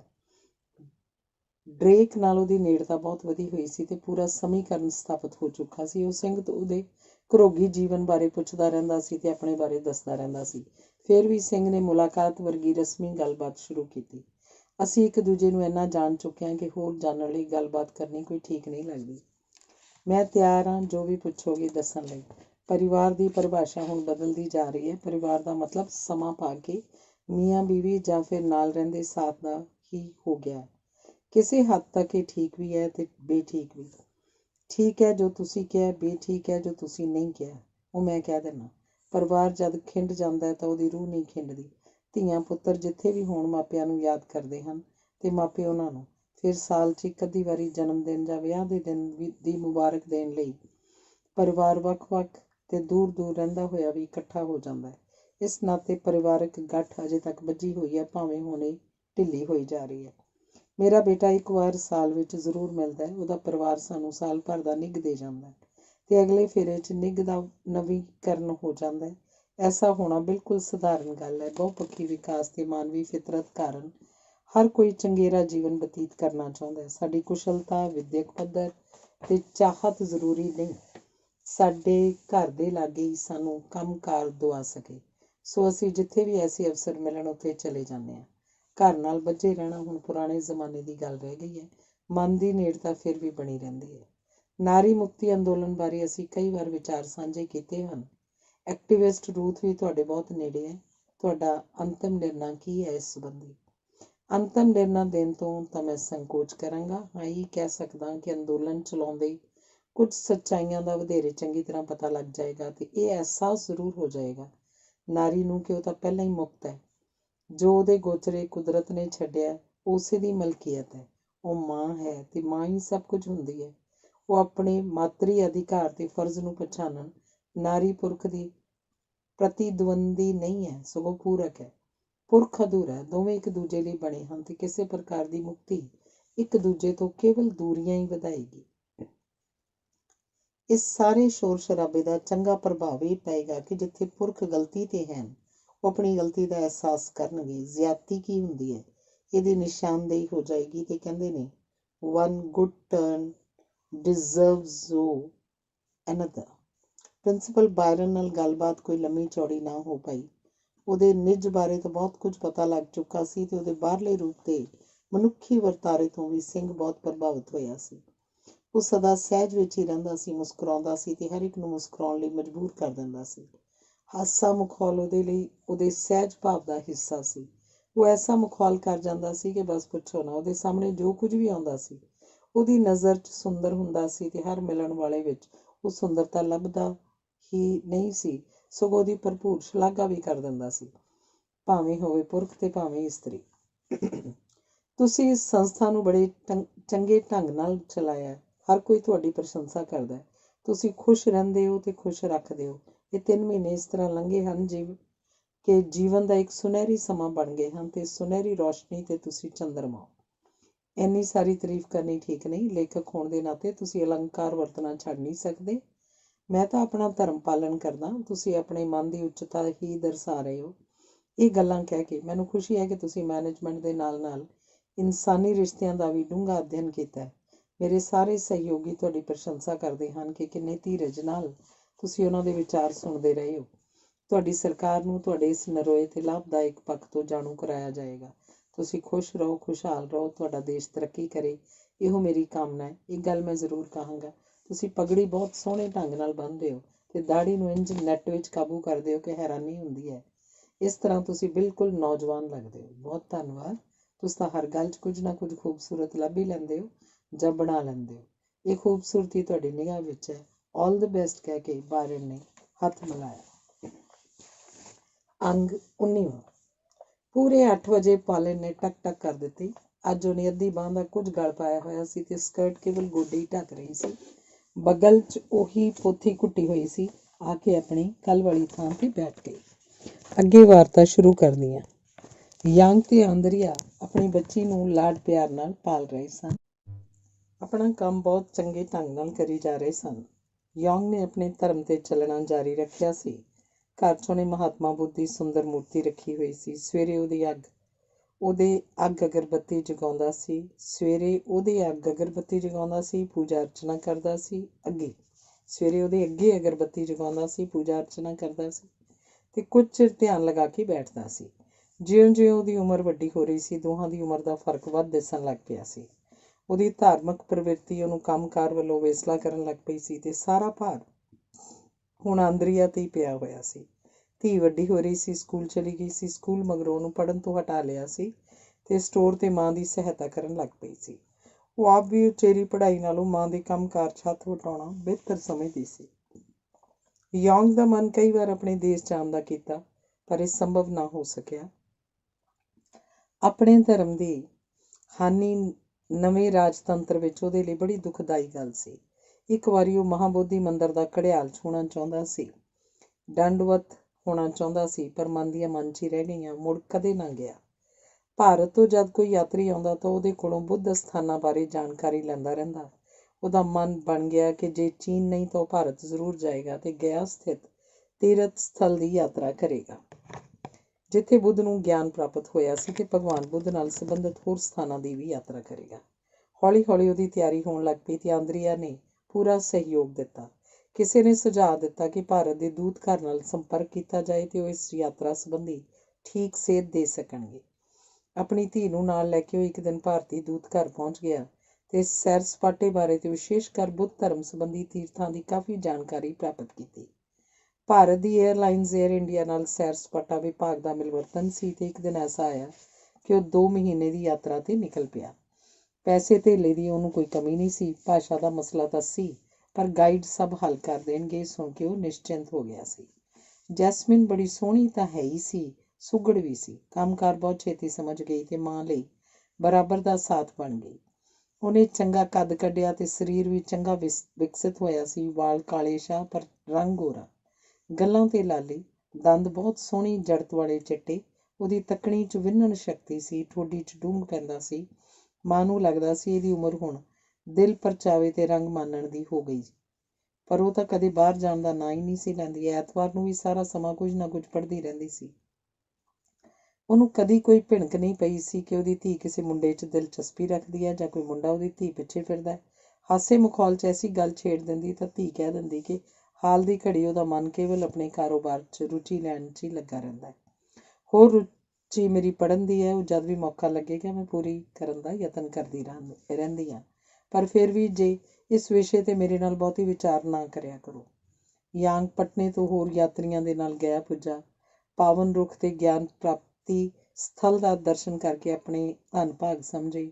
ਪੂਰੇ 2 ਹਫ਼ਤੇ ਉੱਥੇ ਰਿਹਾ, ਕਿਉਂਕਿ ਉੱਥੇ ਉਹਦੇ ਦੇਸ਼ ਦੇ ਯਾਤਰੀ ਵੀ ਆਉਂਦੇ ਰਹਿੰਦੇ ਸਨ ਤੇ ਟਿਕਦੇ ਵੀ ਸਨ।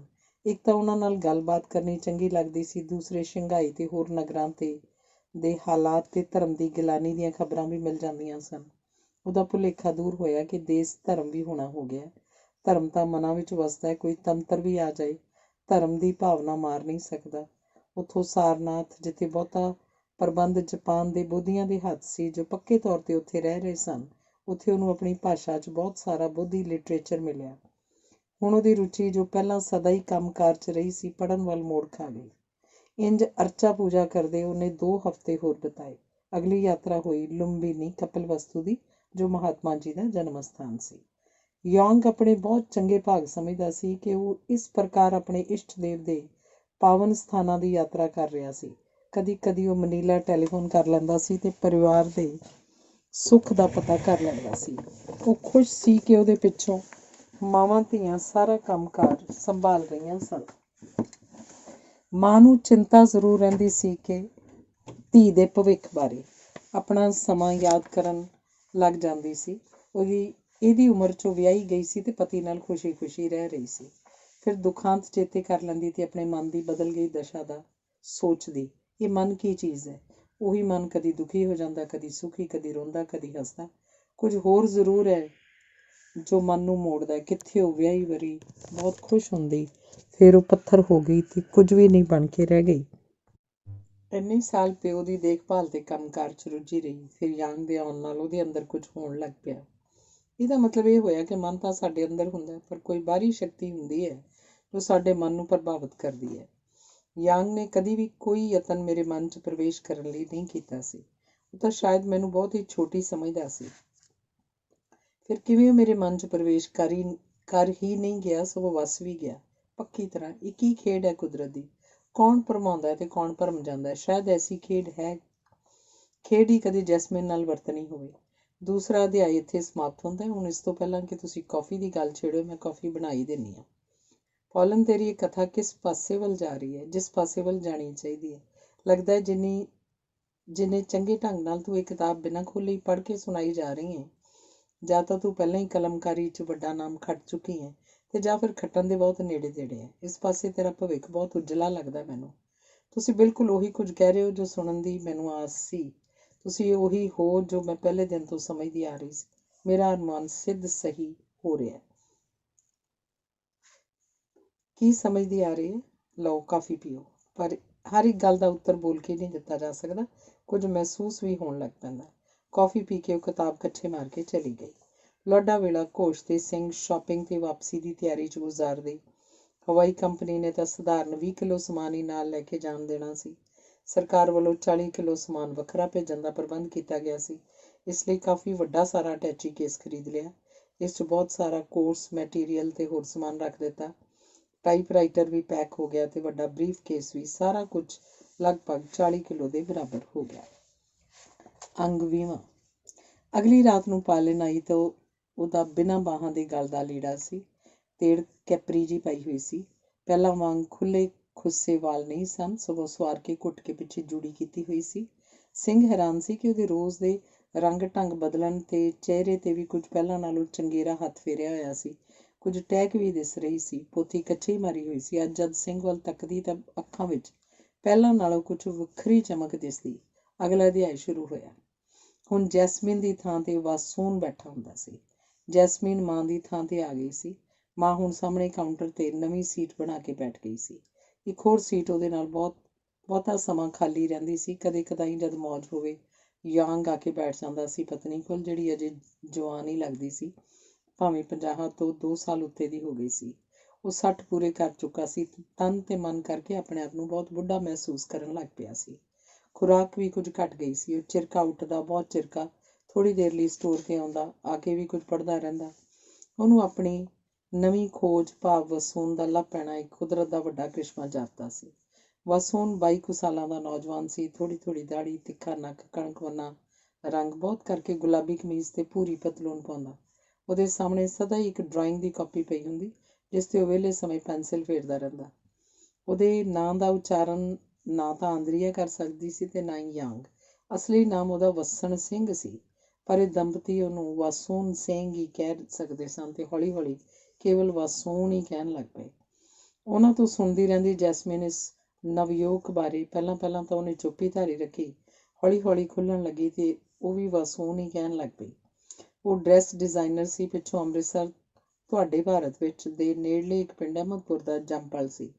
ਉਹਦੇ ਘਰ ਵਾਲੇ ਦਰਜੀ ਦਾ ਕੰਮ ਕਰਦੇ ਸਨ। ਪਿੰਡ ਵਿੱਚ ਹੀ ਸਕੂਲ ਕਰਨ ਮਗਰੋਂ ਉਹਨੇ 2 ਸਾਲ ਦਾ ਡਰੈਸ ਡਿਜ਼ਾਈਨਿੰਗ ਦਾ ਕੋਰਸ ਕੀਤਾ ਸੀ। ਡਰਾਇੰਗ ਉਹਨੂੰ ਬਹੁਤ ਚੰਗੀ ਕਰਨੀ ਆਉਂਦੀ ਸੀ। ਹਰ ਵੇਲੇ ਮੁਸਕਰਾਉਂਦਾ ਰਹਿੰਦਾ ਸੀ। ਜੈਸਮੀਨ ਨੂੰ ਲੱਗਦਾ ਕਿ ਉਹਦੇ ਵੱਲ ਦੇਖ ਕੇ ਮੁਸਕਰਾਉਂਦਾ ਹੈ ਤੇ ਜਦ ਅੱਖਾਂ ਚਾਰ ਹੋ ਜਾਂਦੀਆਂ ਤਾਂ ਉਹ ਸ਼ਰਮਾ ਕੇ ਅੱਖਾਂ ਮੀਟ ਲੈਂਦੀ। ਯਾਂਗ ਨੇ ਜਦ ਬੋਧੀ ਸਥਾਨਾਂ ਦੀ ਯਾਤਰਾ ਪੂਰੀ ਕਰ ਲਈ ਤਾਂ ਪੈਕੇਜ ਦੇ ਮੁਤਾਬਕ ਅਜੇ ਜਗਨਨਾਥਪੁਰੀ, ਦਵਾਰਕਾ ਤੇ ਅੰਮ੍ਰਿਤਸਰ ਵੀ ਜਾਣਾ ਸੀ। ਜਦੋਂ ਅੰਮ੍ਰਿਤਸਰ ਗੋਲਡਨ ਟੈਂਪਲ ਗਿਆ ਤਾਂ ਉੱਥੇ ਦਾ ਨਜ਼ਾਰਾ ਉਹਨੂੰ ਕੁਝ ਅਨੋਖਾ ਹੀ ਲੱਗਾ। ਲੋਕ ਵੀ ਵਿਚਿੱਤਰ ਲੱਗੇ। ਉਹਨੂੰ ਹੋਰ ਵੀ ਹੈਰਾਨੀ ਹੋਈ ਕਿ ਸਰੋਵਰ ਦੇ ਕੰਢੇ ਤੇ ਕੁਝ ਤਿੱਬਤੀ ਲੋਕ ਆਪਣੀਆਂ ਢੋਲਕੀਆਂ ਵਜਾ ਕੇ ਕੁਝ ਗਾ ਰਹੇ ਸਨ। ਉਹ ਵੀ ਉਹਨਾਂ ਨਾਲ ਬੈਠ ਗਿਆ। ਕੁਝ ਲੋਕ ਚੀਨੀ ਵੀ ਬੋਲ ਰਹੇ ਸਨ ਤੇ ਸ਼ੰਘਾਈ ਤੱਕ ਵੀ ਗਏ ਹੋਏ ਸਨ। ਉਹਨੂੰ ਪਤਾ ਲੱਗਾ ਕਿ ਉਹ ਨਾਨਕ ਲਾਮੇ ਦੀ ਵਡਿਆਈ ਗਾ ਰਹੇ ਸਨ। ਬਿਲਕੁਲ ਪਿਛਵਾੜੇ ਜਿਹੇ ਇੱਕ ਸਿੱਖ ਨੌਜਵਾਨ ਆਪਣੀ ਡਰਾਇੰਗ ਦੀ ਕਾਪੀ ਪੱਟਾਂ 'ਚ ਰੱਖ ਕੇ ਕਾਹਲੀ ਕਾਹਲੀ ਲਕੀਰਾਂ ਵਾਹੀ ਜਾ ਰਿਹਾ ਸੀ। ਯਾਂਗ ਨੂੰ ਇਹਨਾਂ 'ਚ ਬੈਠਣਾ ਚੰਗਾ ਲੱਗਾ ਤੇ ਉਹ 3-4 ਦਿਨ ਉਸੇ ਸਮੇਂ ਉੱਥੇ ਆਉਂਦਾ ਤਾਂ ਉਹ ਵੀ ਬੈਠੇ ਹੁੰਦੇ ਤੇ ਡਰਾਇੰਗ ਕਰਨ ਵਾਲਾ ਮੁੰਡਾ ਵੀ ਬੈਠਾ ਹੁੰਦਾ। ਇੱਕ ਦਿਨ ਉਹ ਉੱਠ ਕੇ ਡਰਾਇੰਗ ਵਾਲੇ ਮੁੰਡੇ ਕੋਲ ਗਿਆ ਤੇ ਦੁਭਾਸ਼ੀਏ ਰਾਹੀਂ ਉਹਨੂੰ ਪੁੱਛਣ ਲੱਗਾ, ਇਹ ਕੀ ਬਣਾ ਰਿਹਾ? ਉਹਨੇ ਕਾਪੀ ਸਾਹਮਣੇ ਕੀਤੀ। ਤਿੱਬਤੀ ਟੋਲੀ ਦਾ ਸਕੈਚ ਸੀ ਤੇ ਯਾਂਗ ਵੀ ਨਾਲ ਬੈਠਾ ਸੀ। ਭਾਵੇਂ ਪੈਨਸਿਲ ਨਾਲ ਬਣਾਇਆ ਸੀ, ਪਰ ਹਰ ਇੱਕ ਦੀ ਠੀਕ ਠੀਕ ਪਛਾਣ ਹੁੰਦੀ ਸੀ। ਉਹ ਬੜਾ ਖੁਸ਼ ਹੋਇਆ। ਤੂੰ ਕੀ ਕੰਮ ਕਰਦਾ? ਡਰੈਸ ਡਿਜ਼ਾਈਨਿੰਗ ਦਾ ਕੋਰਸ ਕਰ ਰਿਹਾ। ਕਦ ਪੂਰਾ ਹੋਏਗਾ? ਅਗਲੇ ਮਹੀਨੇ। ਕੋਈ ਡਿਜ਼ਾਈਨ ਵਾਹ ਕੇ ਦਿਖਾ। ਉਹਨੇ ਕਾਪੀ ਤੇ 2-3 ਲੇਡੀਜ਼ ਡਰੈਸ ਦੇ ਡਿਜ਼ਾਈਨ ਬਣਾਏ, ਪਹਿਨਣ ਵਾਲੀ ਇਸਤਰੀ ਸਮੇਤ, ਜੋ ਸਰੀਰ ਤੇ ਇਉਂ ਢੁੱਕ ਰਹੇ ਸਨ ਕਿ ਉਹਦੀ ਸੁੰਦਰਤਾ ਕਈ ਗੁਣਾ ਵੱਧ ਰਹੀ ਸੀ। ਇਹ ਤਾਂ ਵੱਖਰੀ ਵੱਖਰੀ ਕਿਸਮ ਦੇ ਡਿਜ਼ਾਈਨ ਹਨ। ਭਾਰਤੀ, ਯੂਰਪੀਅਨ, ਜਾਪਾਨੀ, ਚੀਨੀ, ਬਰਮੀ, ਸਭ ਕਿਸਮ ਦੇ ਲੇਡੀਜ਼ ਡਰੈਸ ਡਿਜ਼ਾਈਨ ਕਰਨੇ ਸਿੱਖੇ ਹਨ। ਉਹ ਸੋਚਣ ਲੱਗਾ, ਜੇ ਐਸਾ ਹੁਸ਼ਿਆਰ ਨੌਜਵਾਨ ਉਹਦੇ ਕੋਲ ਹੋਵੇ ਤਾਂ ਉਹ ਜ਼ਨਾਨਾ ਕੰਮ ਵੀ ਸ਼ੁਰੂ ਕਰ ਸਕਦੇ ਹਨ। ਉਹਨੇ ਮੁੰਡੇ ਨਾਲ ਗੱਲ ਕੀਤੀ ਕਿ ਕੀ ਉਹ ਫਿਲੀਪੀਨ ਜਾਣਾ ਚਾਹੇਗਾ। ਮੁੰਡਾ ਤਾਂ ਸੁਣ ਕੇ ਜਿਵੇਂ ਉੱਛਲ ਪਿਆ। ਪੰਜਾਬੀਆਂ ਲਈ ਤਾਂ ਬਾਹਰ ਜਾਣਾ ਇੱਕ ਵਰਦਾਨ ਵਰਗੀ ਗੱਲ ਸੀ। ਪੜ੍ਹਾਈ ਖਤਮ ਹੋਈ ਤੇ ਚਿੱਠੀ ਪੱਤਰ ਵੀ ਚੱਲਦਾ ਰਿਹਾ ਤੇ ਅੰਤ ਉਹਦਾ ਮਨੀਲਾ ਜਾਣਾ ਨਿਸ਼ਚਿਤ ਹੋ ਗਿਆ। ਹੁੰਦਾ ਕਿਉਂ ਨਾ। ਵਸਣ ਸਿੰਘ ਦੀ ਇੰਤਜ਼ਾਰ ਹੁੰਦੀ ਰਹੀ। ਜਦ ਉਹ ਮਨੀਲਾ ਪਹੁੰਚ ਗਿਆ ਤਾਂ ਯਾਂਗ ਬਹੁਤ ਖੁਸ਼ ਹੋਇਆ। ਉਹਨੂੰ ਆਪਣੀ ਘਰ ਦੀ ਬਰਸਾਤੀ ਮੰਜ਼ਿਲ ਤੇ ਠਿਕਾਣਾ ਦੇ ਦਿੱਤਾ। ਮੁੰਡਾ ਬਹੁਤ ਹੁਸ਼ਿਆਰ ਸੀ। ਹੋਰ ਕਈ ਪਤੇ ਲੈ ਕੇ ਆਇਆ ਸੀ ਤੇ 5-7 ਭਾਰਤੀਆਂ ਨਾਲ ਸੰਪਰਕ ਵੀ ਹੋ ਗਿਆ। ਸਭ ਦਾ ਖਿਆਲ ਸੀ ਕਿ ਉਹ ਬੜਾ ਕਿਸਮਤ ਵਾਲਾ ਹੈ ਕਿ ਉਹਦੇ ਸਪਾਂਸਰ ਨੇ ਆਪਣੇ ਘਰ ਵਿੱਚ ਹੀ ਥਾਂ ਦੇ ਦਿੱਤੀ ਤੇ ਨਾਲੇ ਕੰਮ ਤੇ ਲਾ ਲਿਆ। ਹੁਣ ਜਨਾਨੇ ਕੰਮ ਬਾਰੇ ਵਿਚਾਰ ਮਸ਼ਵਰਾ ਹੁੰਦਾ ਰਹਿੰਦਾ। ਕੁਝ ਕਾਰੀਗਰ ਹੋਰ ਰੱਖ ਲਏ ਗਏ। ਜਿਨ੍ਹਾਂ 'ਚ ਇੱਕ ਇਸਤਰੀ ਵੀ ਸੀ। ਮਰਦਾਨਾ ਕੰਮ ਤਾਂ ਯੰਗ ਆਪ ਜਾਣਦਾ ਹੀ ਸੀ। ਸਮਾਂ ਪਾ ਕੇ ਸਫਲਤਾ ਨਾਲ ਜਨਾਨਾ ਕੰਮ ਵੀ ਹੋਣ ਲੱਗ ਪਿਆ। ਵਸੰਤ ਫੈਸ਼ਨ ਦੀਆਂ ਕਿਤਾਬਾਂ ਲੈ ਕੇ ਕਾਊਂਟਰ 'ਤੇ ਬੈਠਦਾ ਤੇ ਛਪੇ ਹੋਏ ਫੈਸ਼ਨ ਦੀ ਚਾਹਵਾਨ ਗਾਹਕ ਨੂੰ ਉਹਦੀ ਚਾਹਤ ਅਨੁਸਾਰ ਅਦਲ ਬਦਲ ਵੀ ਦਿੰਦਾ। ਐਸਾ ਨਮੂਨਾ ਬਣਾ ਦਿੰਦਾ ਕਿ ਉਹ ਇੱਕ ਨਵਾਂ ਫੈਸ਼ਨ ਹੀ ਬਣ ਜਾਂਦਾ। ਅਮੀਰਜ਼ਾਦੀਆਂ ਦੀ ਇਹ ਇੱਛਾ ਹੁੰਦੀ ਹੈ ਕਿ ਐਸੇ ਨਮੂਨੇ ਦੀ ਪੁਸ਼ਾਕ ਪਾਈ ਜਾਏ ਜੋ ਕਿਸੇ ਹੋਰ ਕੋਲ ਨਾ ਹੋਵੇ। ਇੰਜ ਇਸ ਸਟੋਰ 'ਤੇ ਆਇਆ ਨਵਾਂ ਭਾਰਤੀ ਬਹੁਤ ਹੀ ਪ੍ਰਸਿੱਧ ਹੋ ਗਿਆ। ਉਹਦੇ ਆਪਣੇ ਬਣਾਏ ਡਿਜ਼ਾਈਨ ਬਹੁਤ ਜਲਦੀ ਹਰਮਨ ਪਿਆਰੇ ਹੋਣ ਲੱਗੇ। ਕੁਝ ਸਿੱਖਾਂ ਨੇ ਇੱਕ ਗੁਰਸਿੱਖ ਦੇ ਘਰ ਗੁਰੂ ਗ੍ਰੰਥ ਸਾਹਿਬ ਦਾ ਪ੍ਰਕਾਸ਼ ਹੋਣ ਕਰਕੇ ਹਰ ਐਤਵਾਰ ਇਕੱਠੇ ਹੋ ਕੇ ਪਾਠ ਕਰਨ ਦਾ ਨਿਯਮ ਬਣਾਇਆ ਹੋਇਆ ਸੀ। ਇਹ ਵੀ ਉੱਥੇ ਜਾਣ ਲੱਗ ਪਿਆ। ਘਰ ਦੇ ਸੰਸਕਾਰ ਜਿਹੋ ਜਿਹੇ ਲੈ ਕੇ ਆਇਆ ਸੀ। ਉਹ ਸਵੇਰੇ ਗੁਟਕੇ 'ਚੋਂ ਪਾਠ ਕਰਦਾ, ਫਿਰ ਕੈਸੇਟ ਟੇਪ ਲਗਾ ਕੇ ਗੁਰਬਾਣੀ ਸੰਗੀਤ ਸੁਣਦਾ। ਉਹ ਆਪਣੀ ਰੋਟੀ ਪਾਣੀ ਆਪ ਕਰ ਲੈਂਦਾ ਸੀ। ਉਹਦੇ ਕੋਲ ਉੱਪਰ ਚੰਗਾ ਵੱਡਾ ਕਮਰਾ ਸੀ। ਨਾਲ ਇੱਕ ਛੋਟਾ ਜਿਹਾ ਕਮਰਾ ਸੀ ਜਿੱਥੇ ਉਹਨੇ ਰਸੋਈ ਦਾ ਸਮਾਨ ਰੱਖਿਆ ਸੀ। ਦੂਜੇ ਪਾਸੇ ਬਾਥਰੂਮ ਸੀ। ਸਾਰਾ ਦਿਨ ਉਹ ਜਾਂ ਗਾਹਕ ਇਸਤਰੀਆਂ ਵਿੱਚ ਉਲਝਿਆ ਰਹਿੰਦਾ ਤੇ ਜਾਂ ਖਾਲੀ ਸਮਾਂ ਕਦੇ ਮਿਲਦਾ ਤਾਂ ਸਾਹਮਣੇ ਬੈਠੀ ਜੈਸਮੀਨ ਦਾ ਸਕੈਚ ਬਣਾਉਣ ਲੱਗ ਪੈਂਦਾ। ਇਸੇ ਲਈ ਬੜੀ ਨਿਗਾਹ ਲਾ ਕੇ ਉਸ ਵੱਲ ਵੇਖਦਾ ਤੇ ਉਹਦੇ ਸਰੀਰਕ ਖਤੋ-ਖਾਲ ਨੂੰ ਆਪਣੀਆਂ ਲਕੀਰਾਂ 'ਚ ਸਮੇਟਣ ਦਾ ਯਤਨ ਕਰਦਾ। ਐਤਵਾਰ ਨੂੰ ਹਫ਼ਤਾਵਾਰੀ ਇਕੱਤਰਤਾ ਤੋਂ ਆ ਕੇ ਉਹ ਆਪਣੇ ਖਾਣ ਪੀਣ ਤੋਂ ਵਿਹਲਾ ਹੋ ਕੇ ਲਕੀਰਾਂ 'ਚ ਰੁੱਝ ਜਾਂਦਾ।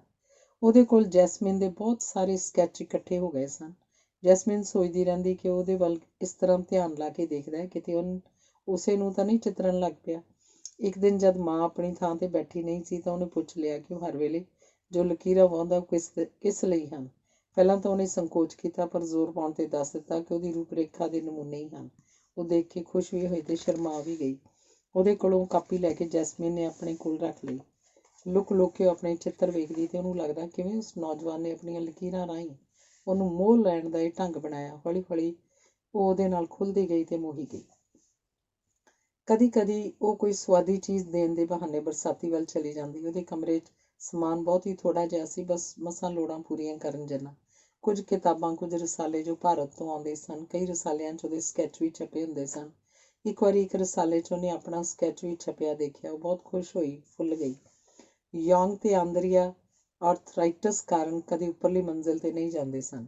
ਪਹਿਲੀ ਮੰਜ਼ਿਲ 'ਤੇ ਹੀ ਉਹ ਬਹੁਤ ਮੁਸ਼ਕਿਲ ਨਾਲ ਚੜ੍ਹਦੇ ਸਨ। ਇਸੇ ਲਈ ਜਦ ਇੱਕ ਵਾਰੀ ਹੇਠਾਂ ਆਉਂਦੇ ਤਾਂ ਫਿਰ ਕੰਮ ਖਤਮ ਹੋਣ 'ਤੇ ਹੀ ਜਾਂਦੇ ਤਾਂ ਜੋ ਦੂਜਾ ਫੇਰਾ ਨਾ ਪਵੇ। ਨੇੜਤਾ ਵਧਣ ਦਾ ਸਿਲਸਿਲਾ ਜਾਰੀ ਰਿਹਾ। ਆਂਦਰੀਆ ਦੇ ਮਨ 'ਚ ਕਦੇ ਕਦਾਈ ਆਉਂਦਾ ਸੀ ਕਿ ਕਿੰਨਾ ਚੰਗਾ ਹੋਵੇ ਜੇ ਵਸੂਨ ਤੇ ਜੈਸਮੀਨ ਇੱਕ ਦੂਜੇ ਦੇ ਹੋ ਸਕਣ, ਜਿਸ ਤਰ੍ਹਾਂ ਉਹ ਆਪ ਯਾਂਗ ਵੱਲ ਖਿੱਚੀ ਗਈ ਸੀ। ਯਾਂਗ ਵੀ ਇਹੋ ਕੁਝ ਸੋਚ ਲੈਂਦਾ, ਪਰ ਆਪਣੇ ਮਨ ਦੀ ਗੱਲ ਇੱਕ ਦੂਜੇ ਨਾਲ ਸਾਂਝੀ ਨਾ ਕੀਤੀ। ਜੈਸਮੀਨ ਹੁਣ ਉੱਪਰ ਜਾਂਦੀ ਤਾਂ ਕਾਫੀ ਦੇਰ ਲਾ ਕੇ ਉਤਰਦੀ। ਮਾਂ ਨੂੰ ਖੁੜਕਣ ਲੱਗ ਪਈ ਸੀ ਕਿ ਉੱਪਰ ਆਵਾਜਾਈ ਸਧਾਰਨ ਨਹੀਂ, ਉਹ ਨੇੜੇ ਹੋ ਰਹੇ ਹਨ। ਇਸ ਵਿੱਚ ਉਹਨੂੰ ਕੋਈ ਸ਼ੱਕ ਨਹੀਂ ਸੀ। ਇੱਕ ਦਿਨ ਜੈਸਮੀਨ ਵਸਣ ਨੂੰ ਕਹਿਣ ਲੱਗੀ, ਮੇਰੇ ਜਿੰਨੇ ਸਕੈਚ ਬਣਾਏ ਸਨ ਬਸ ਧੜ ਤੱਕ ਦੇ ਹੀ ਹਨ। ਉਹ ਵੀ ਜਿੰਨਾ ਕਾਊਂਟਰ 'ਤੇ ਦਿਖਾਈ ਦਿੰਦਾ। ਮੈਨੂੰ ਪੂਰੀ ਨੂੰ ਨਹੀਂ ਬਣਾ ਸਕਦੇ? ਕਿਉਂ ਨਹੀਂ, ਮਾਡਲਿੰਗ ਕਰਨੀ ਪਏਗੀ। ਮੈਂ ਕਰਾਂਗੀ, ਬਸ ਫਿਰ ਕੀ ਸੀ। ਕਿਸੇ ਹਫ਼ਤੇ ਕੋਈ ਮੁਦਰਾ, ਕਿਸੇ ਹਫ਼ਤੇ ਹੋਰ ਮੁਦਰਾ। ਜੈਸਮੀਨ ਬਹੁਤ ਖੁਸ਼ ਹੁੰਦੀ ਆਪਣਾ ਆਪ ਕਾਗਜ਼ 'ਤੇ ਉਲੀਖਿਆ ਦੇਖ ਕੇ। ਇੱਕ ਦਿਨ ਵਸਣ ਕਹਿਣ ਲੱਗਾ, ਪਰਮਾਤਮਾ ਨੇ ਤੈਨੂੰ ਬਹੁਤ ਸੁੰਦਰ ਦੇਹ ਦਿੱਤੀ ਹੈ। ਇਹਦੀ ਕੁਦਰਤੀ ਸੁੰਦਰਤਾ ਦੇ ਚਿੱਤਰ ਬਹੁਤ ਹੀ ਸੁੰਦਰ ਬਣ ਸਕਦੇ ਹਨ।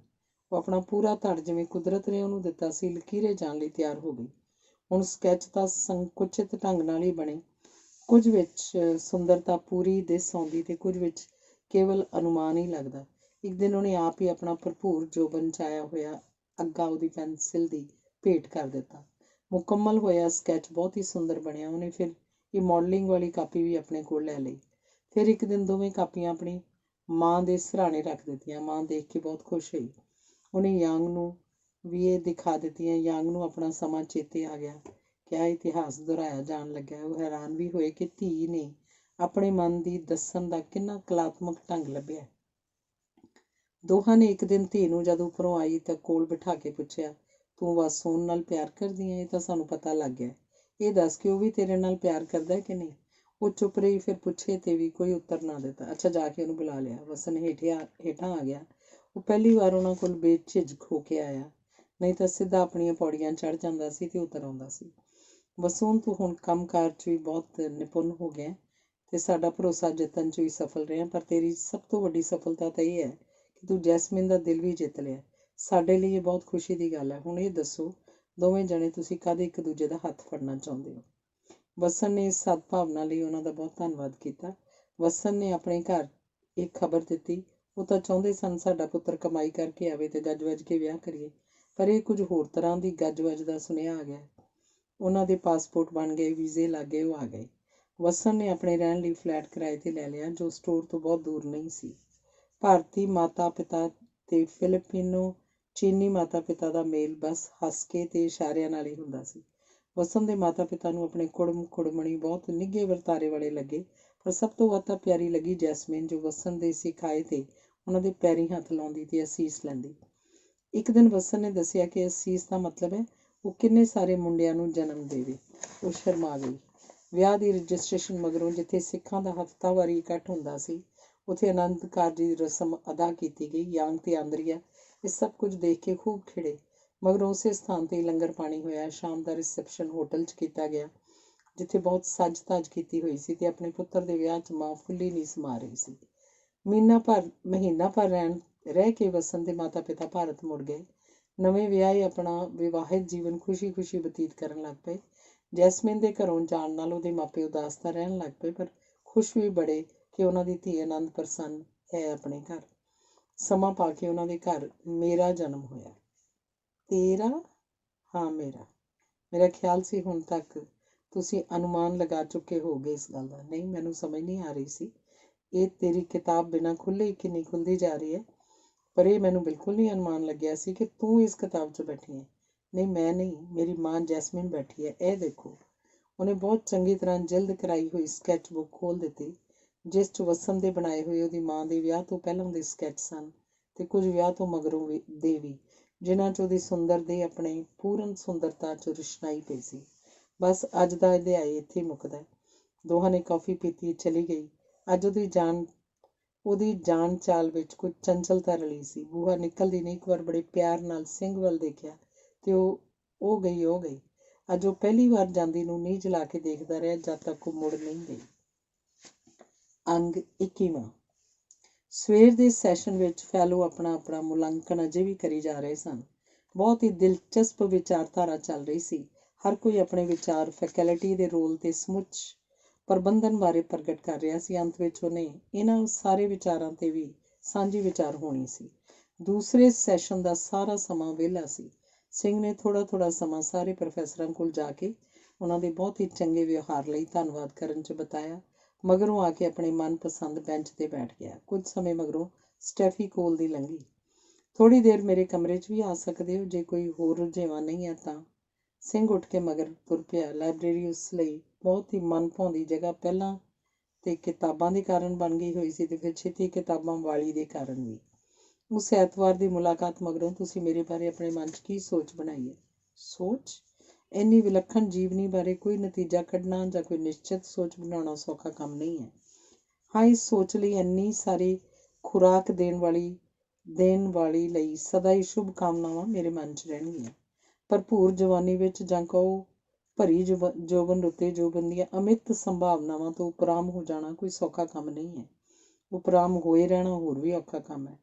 ਮਨ ਦੀਆਂ ਲਹਿਰਾਂ ਬਹੁਤ ਚੰਚਲ ਹੁੰਦੀਆਂ ਹਨ, ਹਿਲਦੀਆਂ ਵੀ ਰਹਿੰਦੀਆਂ ਹਨ ਤੇ ਕਦੀ ਬਹੁਤ ਉਛਲ ਵੀ ਪੈਂਦੀਆਂ ਹਨ। ਮਨ ਕਈ ਵਾਰੀ ਇਹ ਨਹੀਂ ਸੋਚਦਾ ਕਿ ਇਹਨੂੰ ਕੀ ਲੱਭਿਆ, ਸਗੋਂ ਇਹ ਸੋਚਣ ਲੱਗ ਜਾਂਦਾ ਹੈ ਕਿ ਇਹਨੇ ਕੀ ਗਵਾਇਆ ਤੇ ਕੀ ਗਵਾਈ ਜਾ ਰਿਹਾ। ਐਸੀ ਹਾਲਤ ਵਿੱਚ ਮਨ ਮੈਗਲ ਬਣ ਜਾਂਦਾ। ਬੜੀ ਮੁਸ਼ਕਿਲ ਹੁੰਦਾ ਹੈ ਇਹਨੂੰ ਕਾਬੂ ਕਰਨਾ। ਇਸ ਲਈ ਭਵਿੱਖ ਹੀ ਦੱਸੇਗਾ ਤੇਰੀ ਇਹ ਸਾਧਨਾ ਕਿੰਨੀ ਕੁ ਪਰਪੱਕ ਰਹਿੰਦੀ ਹੈ।